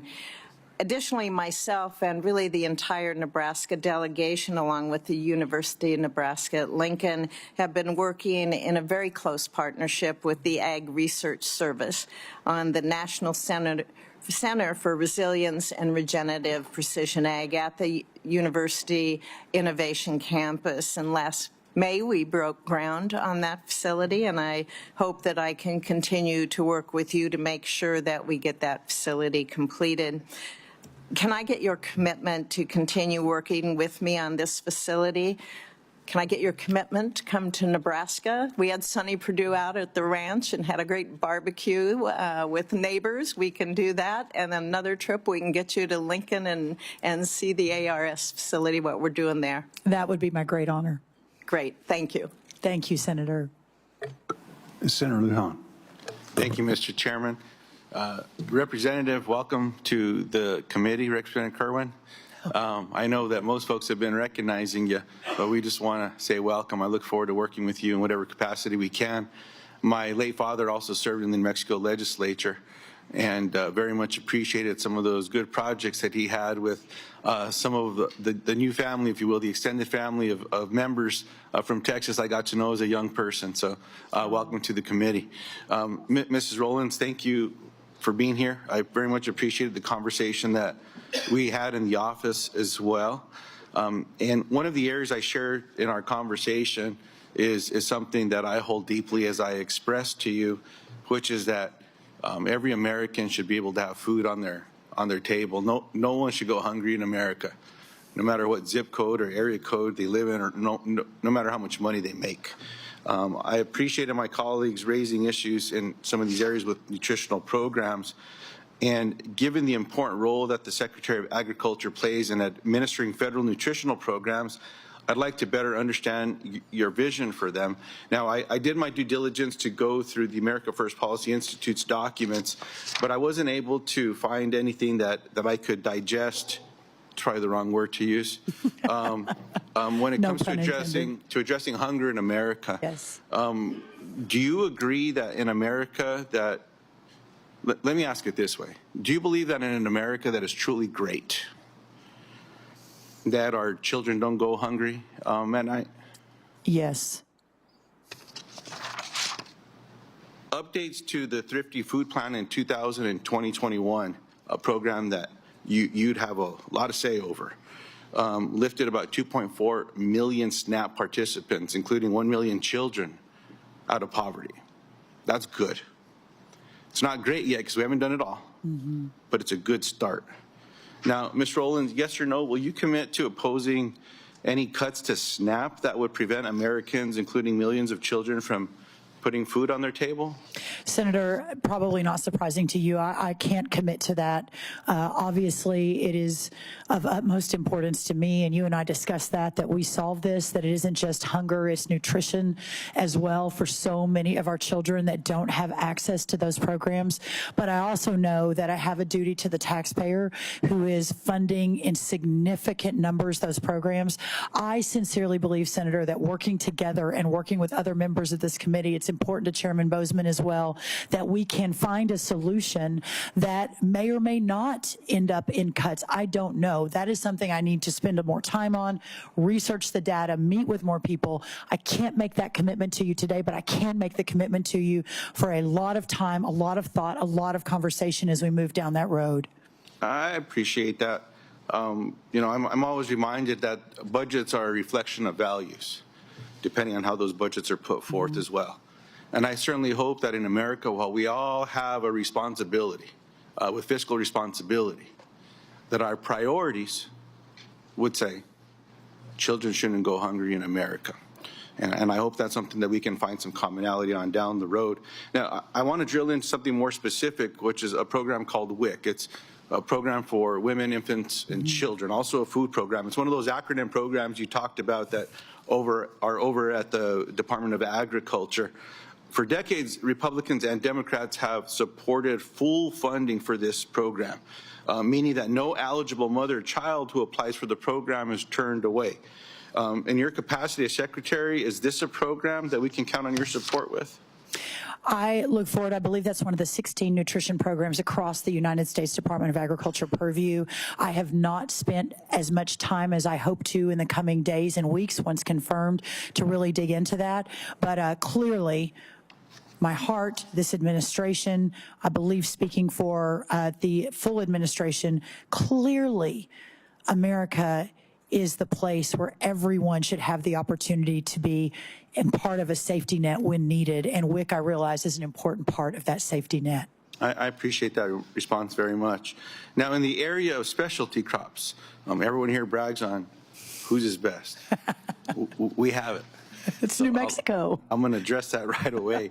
I share the concern that many have shared up here today around small farms.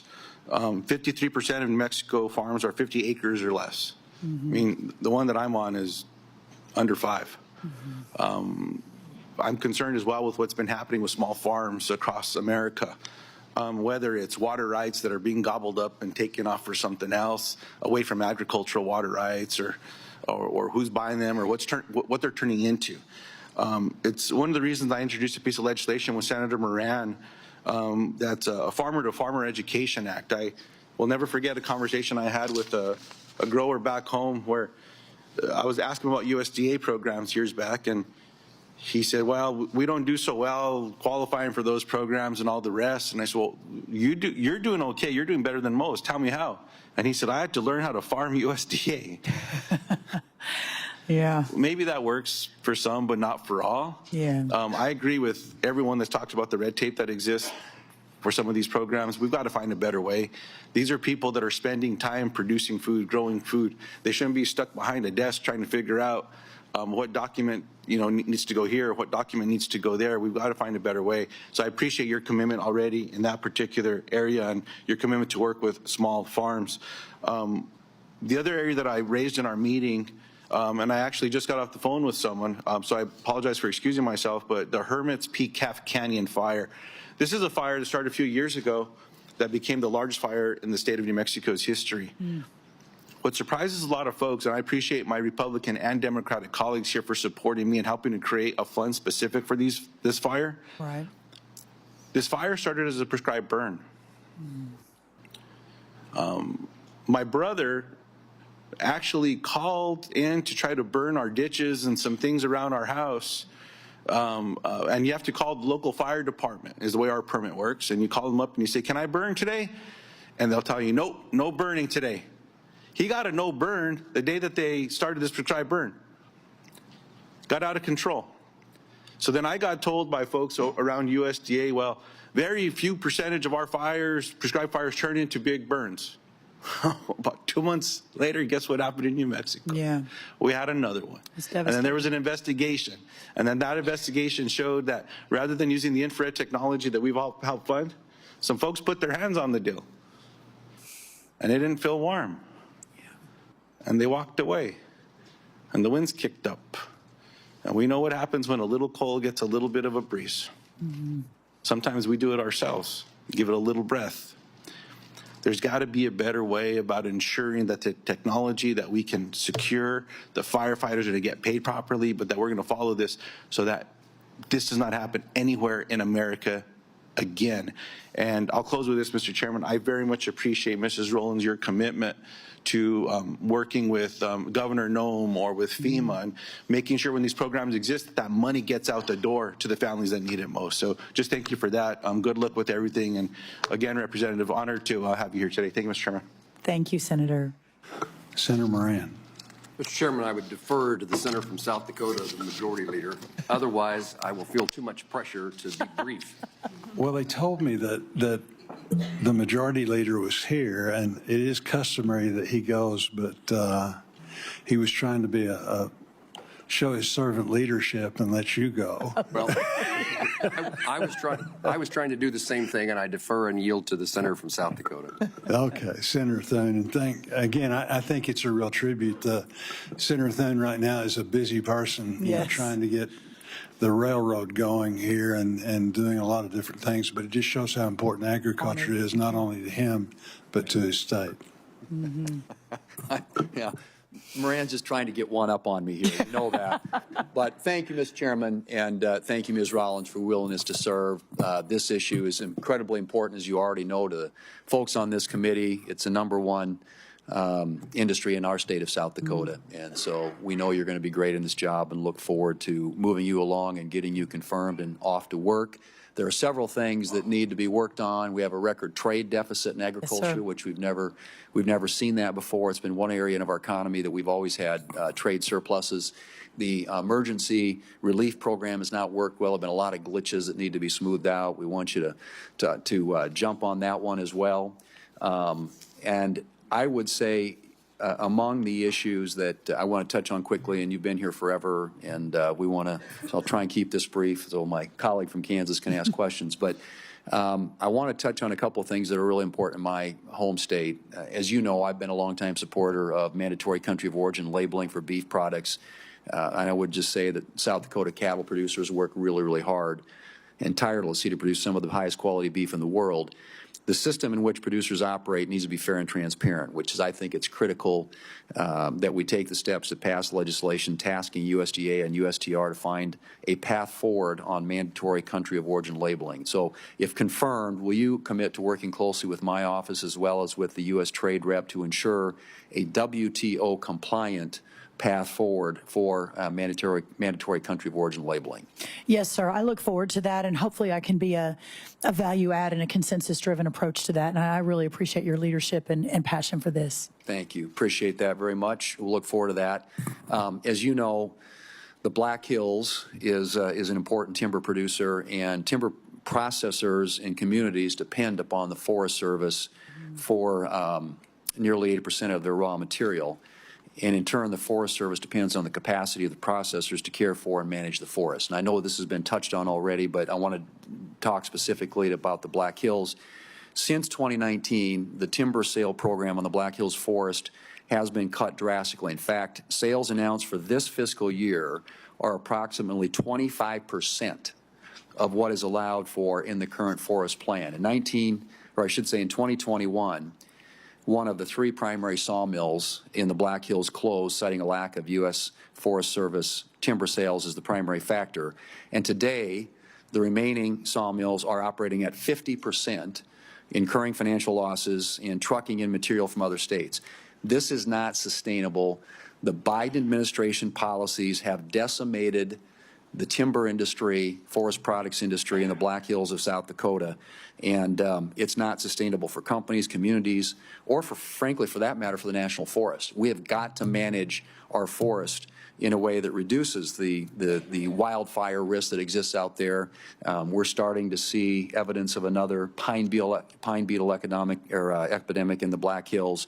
And so I guess my question is, if confirmed, will you commit to work with us quickly and the entire delegation of the Black Hills National Forest footprint and the forest products industry to understand the issues at hand and to give much needed attention and priority and hopefully relief to what is a very dire situation in the Black Hills National Forest? Yes, sir. I've become acutely aware that not just in your home state, but in multiples of home states, this industry is just being decimated by current policies. I believe I speak for the larger administration and President Trump that is unacceptable, and whatever we need to do within reason and within the law to turn the ship on that, you have my full commitment and as much time as I can possibly give building the best team, getting our undersecretary in this arena confirmed as soon as possible. But we've already begun the path forward on that, and I really look forward to working with you ongoing and hopefully moving very quickly. Thank you. We'll work quickly to get you confirmed, and hopefully the people who will have direct responsibility for this. It is that urgent. I mean, this is an emergency. I can't tell you, people in the Black Hills and the jobs that go with it are really desperate. All right, finally, on the beginning farmers, it's challenging, I think, as you know, because of some of the barriers to entry to get into agriculture. And so making that easier, not harder, and less expensive, not more expensive, is something that we've really focused on. I've got a bill with Senator Klobuchar, which we can talk to you later about.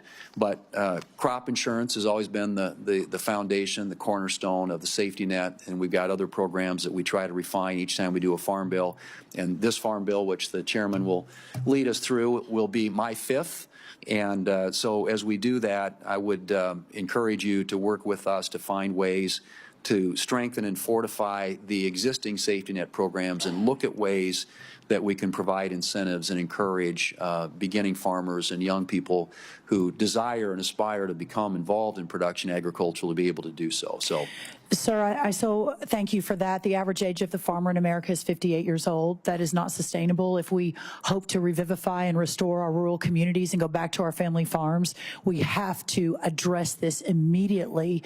And whatever that looks like, whatever all of the wholesale approach could be or should be, I will be the biggest advocate, the biggest cheerleader. I'll be in the White House all the time talking about it all across America, working with all of you to fix that. I think it's of dire importance for the future of our country. right. Thank you, Ms. Rollins, and thank you again for your willingness to serve. Mr. Chairman, thank you. Thank you so much, Senator. Well, we're still on the first round. Senator Schiff's already gone, so Senator Moran. Chairman, thank you, and Senator Thune, thank you. I'm pleased to be a new member of the Senate Agriculture Committee, and it took a waiver that probably involved the majority leader's approval, so I'm pleased to now have that debt clear. Yes, you're all free. I'm all free. Ms. Rollins, thank you very much for the conversation we had in the office. Thank you for your interest in serving. I want to run through, I hope, maybe 5 things that I want to talk about briefly, some of which we did talk in person.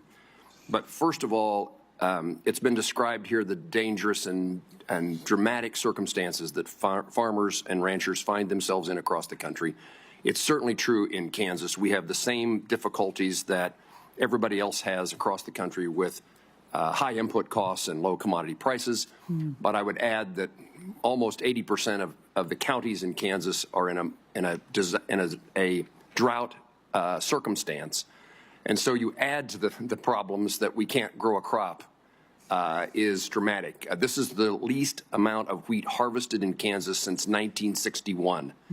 And so there are significant challenges. It highlights what Senator Thune said about the importance of our risk management program, crop insurance, and it is perhaps as important as anything else that we will do.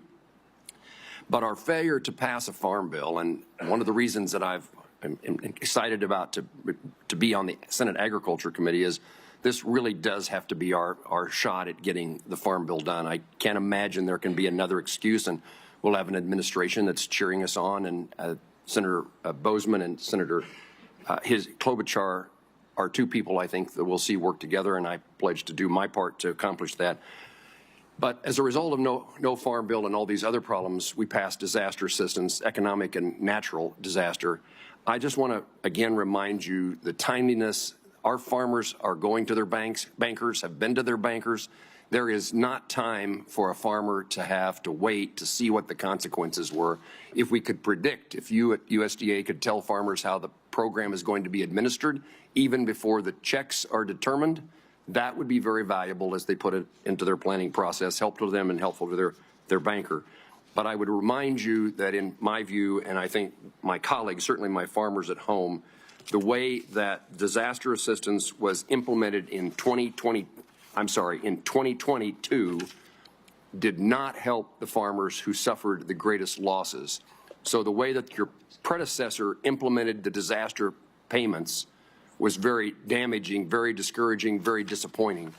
And we would ask you to do so to implement as the payments were determined in the 2018-2019 crop years. USDA dispersed the way that, and in addition to asking that question, you would also be complying with congressional law and intent. Sir. We worked hard to make clear that whoever the Secretary of Agriculture was in whatever administration, they couldn't go back and do it the way that provided almost very little disaster assistance. So that's number one. And if you happen to tell me yes. I would, yes, and since we have Senator Thune still here, the quicker we can get our undersecretary approved in that lane, the quicker we will be able to move. Obviously, my confirmation as well, if approved, and I'll be honored. But we have already begun putting the team together that did this work under the President Trump first administration.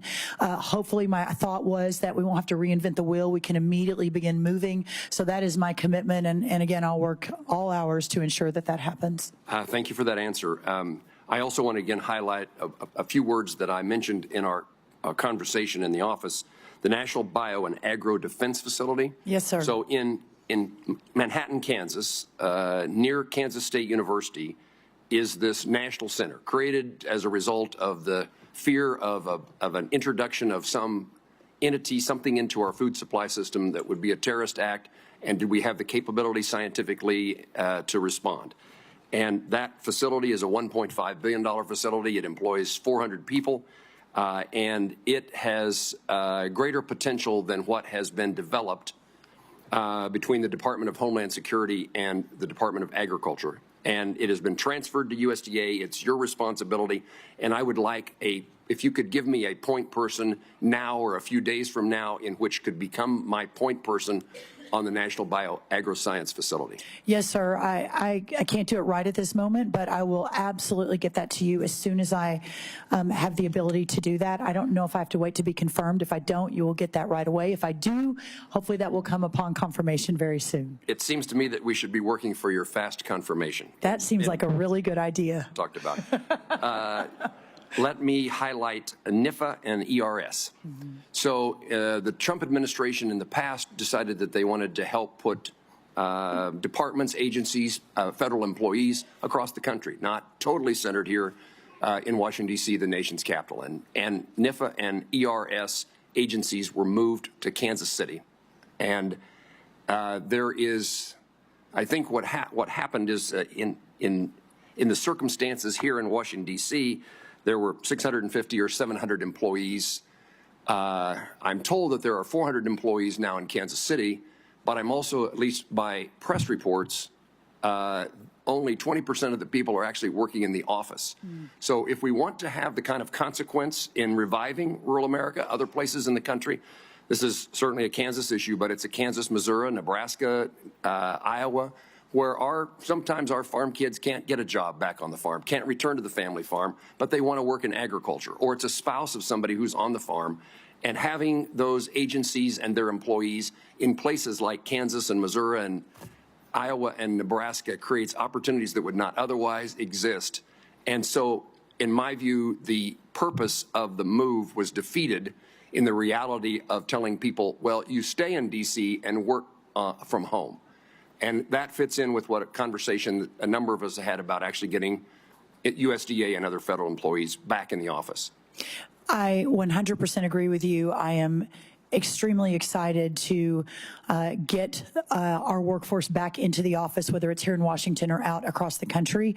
I think that in the business that we are in at USDA, a customer business, and being available for our customers, whether that is up in Senator Welch's Vermont or my Texas or wherever it is, your Kansas, that we have people in the office. So that will be a very big priority of mine. Thank you. I'm involved in SAF, Renewable Aviation Fuel. We have introduced legislation, Farm to Fly. It has been made a part of the draft of both the House and Senate farm bills. And I would just ask your awareness that there's an opportunity for agriculture across the country as we begin to fuel the aviation industry. In Kansas, the air capital of the world, along with an agricultural center, has a great potential, but this is a potential for all farmers. As we talk about how to make sure if we've lost a market due to a tariff or as they struggle, we need every market we can get. And this is, it also requires a good definition from 45Z in the Treasury Department, which you've said you will advocate for. Finally, we have an ARS center, a research center in Manhattan, Kansas. The University of Kansas State University has a tremendous amount of agricultural research, and we would like to see cooperation between the two, including potentially the co-location of their work. The facilities for ARS are nothing that they should be. There's a lot of work that needs to be done, and there's a number of us including the chairman of the committee, who are members of the Appropriations Committee for the Department of Agriculture. And we want to help you get better facilities, and I would just like to highlight the need for cooperation. If we're going to build a better or expand a facility, can we do it in conjunction with the local university and get the bigger bang for the buck? I encourage that discussion, obviously, as a proud agriculture degree from Texas A&M, and I'm still very close to the leadership there. In fact, our vice chancellor was hoping to be here today, but ended up having to give a speech to some livestock producers. I really look forward. My heart is with a lot of these universities, with all of our land grants across the country. That was a very fine answer. I like the response, except there was something you should have said about the importance of other land grant universities, for example, Kansas State. For example, Kansas State, Senator. Yes. No, I appreciate that, and I'm excited to continue that work with you. And let me tell Mrs. Kerwin, thank you for raising a great daughter. Oh, thank you, sir. So, Senator Schiff, 5 minutes. We're going to do 5-minute rounds now. Thank you, Mr. Chairman. Ms. Rollins, right now, farm workers in Ventura County are picking strawberries in a brown haze, smoke from the fires. It's a surreal scene to look at images of working in those conditions. These are just some of the difficult conditions that farm workers are often in. They're working in 100-degree heat. They're working in the cold. They're some of the hardest working people I've ever met. And I want to raise the issue of the impact that mass deportations would have on them. First and foremost, on people who are working so hard to put food on our table, and just the, to me, grave injustice of deporting people who are doing such vital work to feed us. There's also the impact on their families. Many of them have children who are U.S. citizens and will be U.S. citizens. And so it would have the effect of splitting up their families. And even if we set that aside, which we shouldn't, it's estimated that perhaps half of California's farm workforce is undocumented. So my question is, how are you supposed to farm? How are farmers in California supposed to survive if there are truly mass deportations in which half of the workforce is sent out of the country? How Americans don't want to do that work. It's frankly just too backbreaking. So who's going to work the farms? Senator, I know we talked about this in your office and had a productive, perhaps agreed to disagree, but still productive conversation, and I so appreciate that. We've talked about this within this committee in the last 3 or 4 hours as well. President Trump ran and was overwhelmingly elected on the priority of border security and mass deportation. He is and his team are, I'm assuming, currently putting in place the plans to begin that process, of course, first with those who have committed criminal offenses once they have been here. The American people have asked for a secure border and a system where they do not have to be concerned with the millions and millions that crossed here illegally and brought a lot of strife and unsafe communities to America. And I know this is not the committee where we discuss this, and I know you probably, the last thing you want to do is get into a debate right now over it, because I sure don't want to. But let me answer your question. I will work around the clock with our new labor secretary, if she's confirmed, Lori Chavez DeRimmer. There is obviously, I think everyone would agree, H-2A, important changes that need to be made to recognize within the agriculture community the importance of a strong labor force. Well, I still want to get back to my question, though. If they're gone, who's going to do that work? Well, sir, we don't know, first of all, whether who they are, right? I mean, we all throw numbers around like 40%, 50%, 60%. The answer is we just don't know. And as these processes and programs are being implemented under this new administration with the full support of the majority of Americans, I think that we, as the leaders in agriculture, myself as the leader at USDA, you on this committee, along with others on the committee, that we will work together to understand and hopefully solve for some of these problems. The dairy cattle have to be milked, but if we've got a mass deportation program underway, then there's a lot of work that we need to do through the Labor Department with Lori Chavez DeRimmer, who's also an ag person, and working with Congress to solve for a lot of this through our current programs, our current labor programs that are already on the books. Well, let me ask one other related question on this topic, and that is, if we deport a large percentage of our farm workforce, farm labor is going to be scarce.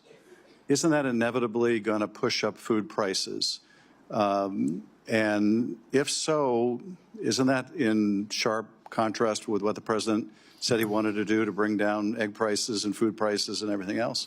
I think, well, first of all, we're speaking in hypotheticals, but certainly these are hypotheticals we do need to be thinking through, and I think it's a very fair point. The president has made food inflation and the cost of food one of his top priorities. I have worked alongside him. I have been part of his team for many years now. I believe in his vision and his commitment to America and to his promises, and in so doing, I believe that we will be able to find in our toolkit what we need to do to solve for any hypothetical issues that end up turning out to be real moving forward over the coming months and years. Well, thank you, Mr. Chairman. I would just say that I hope they're hypothetical. I do too. I fear they may be all too real. Mr. Chairman, Thank you, sir. I yield back. Thank you. Senator Klobuchar is supposedly on the way. So I'm going to ask one question. Yes, sir. And you're welcome to answer it. And then if any thoughts that you have as you close. And if she's here then, we're in great shape. If not, then we're out of here. I'm available all the time. You're doing a wonderful job. Thank you, Thank Mr. you Chairman. for this hearing has been really good. We've had great participation, and because of that, it just takes a while. Yeah, no, I'm honored. As you've heard, there's lots of questions, lots of concerns in farm country. And not only that, but, you know, people forget how broad the portfolio that you're taking on, you know. We could be talking about crypto. We could be talking about a lot of stuff. It's true. But we're not. But let me just ask you one thing about that I don't think has come up is the fact that America's producers depend on USDA's voluntary, locally led conservation programs and conservation technical assistance to implement the most effective conservation practices that meet their operations' unique resource concerns. Unfortunately, in recent years, the focus has identified a lot of other things that may be a top-down approach of pushing, prioritizing carbon sequestration, related activities over water quality, erosion control, and drought mitigation. Those things are important, and yet again, what I want you to talk about is the fact that you would be committed to a voluntary, locally led, incentive-based conservation model that served our farmers and ranchers for so many years very effectively. I would, Senator, and I know we all know that the best conservationists are our farmers and ranchers, certainly from the beginning of our country. One thing I don't think I've talked about with anyone on the committee is that my family on our farm in Minnesota, a piece of the land, actually participated in one of those voluntary conservation programs. So we actually have firsthand knowledge of what that looked like and how to do it, and believe certainly in how important and valuable it can be. So yes, sir, I look forward to, other than my personal experience at my sister Ann really led it, so I can't pretend to know much, but I was very grateful for her and our family that I don't know as much about it as I need to, and I look forward to learning more. But yes, you have my commitment that clearly that's an important piece of all of the work. Have you got any closing comments or? I'm sorry. I do have closing comments, but I'm guessing that Senator Warnock might have another question or two. Very much. Senator Warnock. Thank you so very much, Chair Bozeman. Just a couple more questions, and thank you so very much for your presentation this morning. Farmers in Georgia are already talking to me. They're already concerned about potential retaliatory actions following President Trump's promises to levy heavy tariffs. They're already dealing with slim margins. As I said in my first round of questions, it's a tough business. So much you don't control, and it's not difficult to find yourselves in trouble. They're dealing with slim margins due to high input costs, and the last thing they need is to be caught up in the middle of a trade war that could drive up food prices for all of us. If confirmed, what will you do from your position at USDA to ensure that Georgia's farmers and families aren't caught up in a trade war? Again, it's something I've worked on, by the way, with Republicans and with helping to get our farmers' goods to market. So it's something we think about a lot. Senator Warnock, when I was in your office, I believe last month, we talked about your commitment to your farmers and what a priority this was to you. Georgia is a very important agriculture state. So, you know, you're obviously pastoring a church and in the United States Senate, but I was impressed at your commitment to your ag community in your state and look forward to continuing to work with you. It's very clear that the coming tariffs, and I think there's no doubt that President Trump has been very transparent that he believes this is an extremely important tool in his toolkit to put America first, to revive the economy, to get us back to a place where he believes we need to be. And I agree with him and hope to help him execute that vision. But it also shouldn't be surprising that his heart and his commitment to our farmers and our agriculture community was certainly clear in the last administration.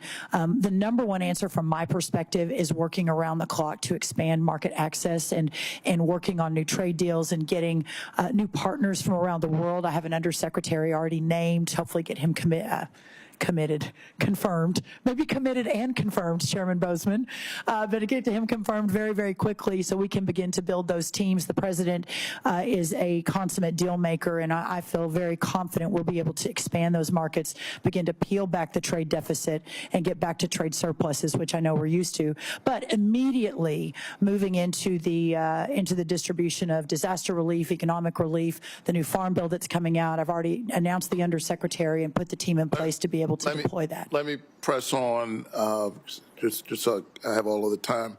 I agree with you that access to farm markets is critical. And in Georgia, we've got a lot of sectors that are relying on strong export markets, timber, poultry, pecans. Are you concerned that isolationist trade practices may harm our farmers' ability to access these foreign markets? I have full confidence in President Trump's ability to lead us on this, and hopefully he and many of you have confidence in my ability to help from the ag perspective. All right. I look forward to continuing to engage you on this if you're confirmed. Absolutely. USDA has a long documented and unfortunate history of racial discrimination, even recent history. I was proud to have secured funding in the Inflation Reduction Act to provide financial assistance to farmers who had previously experienced discrimination at the hands of their USDA farm lending programs. This was a meaningful step in rebuilding trust. However, USDA still has a lot of work to do, and this will only be more difficult following the new administration's executive order aimed at rolling back all of this progress. I was proud Congress passed my legislation in 2021 to require USDA to create an equity commission. And the commission's final report provides an excellent roadmap for continuing this work. Chair Bozeman, without objection, I would like to enter the USDA's 2024 equity report into the record. Thank you so much. When we met last month, you promised to read the equity report. Have you gotten a chance to read it yet? 90 pages and 66 recommendations. Yes, sir. Now, that has been about a little over a month ago, so please don't ask me to quote page 66, but yes. I'm glad you got a chance to read it. I understand it's been removed from the website or there's not access to it. I'm glad you got a chance to read it. Will you seriously consider the recommendations of the Equity Commission's report if you're confirmed? Senator, let me answer this way. I was really appreciative of the conversation. For me, more knowledge is always best. Understanding where everyone comes from, whether I agree or disagree, recognizing what's in the past is important, but also realizing the path ahead and how we forge the path. Will you consider the recommendations? Sir, I will consider anything that's on the table. I think that's only fair. But I also, President Trump won on the concept of removing the diversity, equity, and inclusion, making sure that we are basing our decisions on merit, and I obviously support that 100% as well. But I look forward, Senator, to continuing to talk about this, and my friend Alveda has long talked to me about the plight of Black farmers in Georgia and other places around the country, and I'm always open to discussions, always. And may I say, there is no room for racism at the United States Department of Agriculture or any agency. In that regard, will you commit to recruiting more diverse employees who understand these communities, have relationships with these communities, so that we build trust between these communities and the lending office? Sir, my commitment is to recruit the best workforce in the history of the United States Department of Agriculture, period, full stop. I believe that will include many members of all different corners of our country. Do you think a diverse workforce and a high-quality workforce are somehow oppositional objectives? I think always hiring based on who is the best person for the job, who is going to do the most excellent service, who is best equipped to execute on all of the promises is the promise of America. But I also believe, to your point, and have long held, that ensuring that we give all people a chance to succeed and to thrive and for equal opportunity is a bedrock foundational principle of America. On that, you and I agree. Thank you so very much. Thank you, Senator. Senator Klobuchar. Thank you very much, Senator Bozeman, and I'm hoping these will be your last 3 questions. Your family looks like they might want a break for lunch, but they've been very good back there. I just want you to know that. How have the teenagers been? Yeah, they're good. Just I haven't been able to look at them, so they haven't gotten any looks from me, so hopefully they're good. According to recent reports, House Republicans are already eyeing nearly $300 billion in cuts to the SNAP program, roughly 30% cut. Now, that's just reports. So, and I think you've heard from some of my colleagues about how this is such an issue in rural America. And in my state, as Senator Smith pointed out, our actual hunger rate is higher in rural than it is in the metropolitan areas. What kind of an impact do you think a $300 billion cut would have to SNAP, and if confirmed, will you commit to supporting robust funding for USDA's nutrition program? Senator, thank you. My commitment will always be to ensuring that these programs are effective and efficient, and I think I spoke from the heart, and I mean this sincerely. The importance of our leadership as a bipartisan body to ensure that those with the least among us are ably supported and don't go hungry. This is the United States of America. I don't yet know what the numbers look like. I need to really dig down, but my commitment to you is that we will talk about this until the very last minute. I will always be open to you, and that I look forward to ensuring that we're able to do what the original and core tenets of that program are called to do. And I'll follow up on this in a written question, but I do want to know if you believe SNAP benefits should be calculated based on current food costs.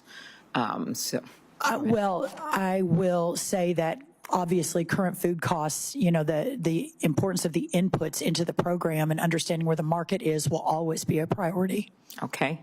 Congress made significant investments in climate-smart agriculture through the Inflation Reduction Act, giving more farmers access to popular conservation programs. So we had a situation where a bunch of the farm groups actually were supportive of this part of the IRA.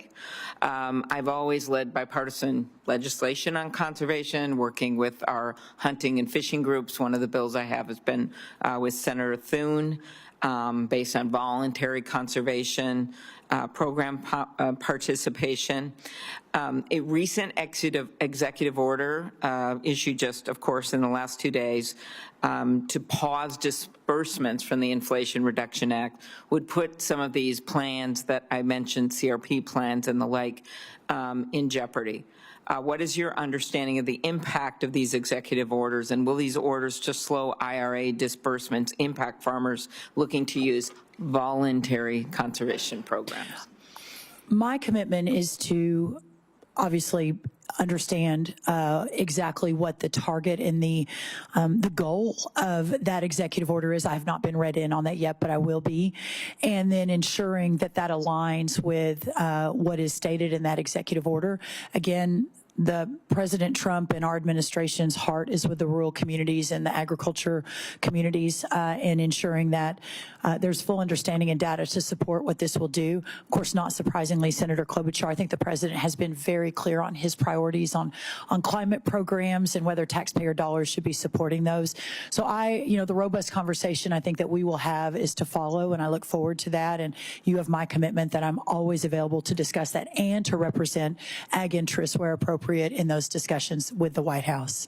Okay, thank you. And also just wanted to thank you for your commitment to the next generation of farmers and ranchers. As you know, the average age is, well, not quite as old as the U.S. Senate, but it has been creeping up, and we need new people to go into agriculture. And I hope just with your background and your FAA involvement and the like, I think that would be among your many priorities, would be a really smart thing to go around and talk about. And I know there's plenty of people on our side of the aisle that would join you in that focus. So thank you. Thank you, Senator.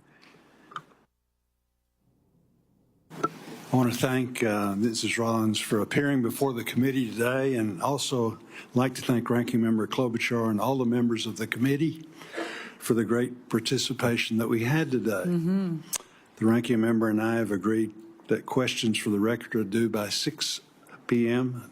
tomorrow. This concludes today's hearing. Thank you so much. Thank you. What an honor to be here. Thank you. Thank you.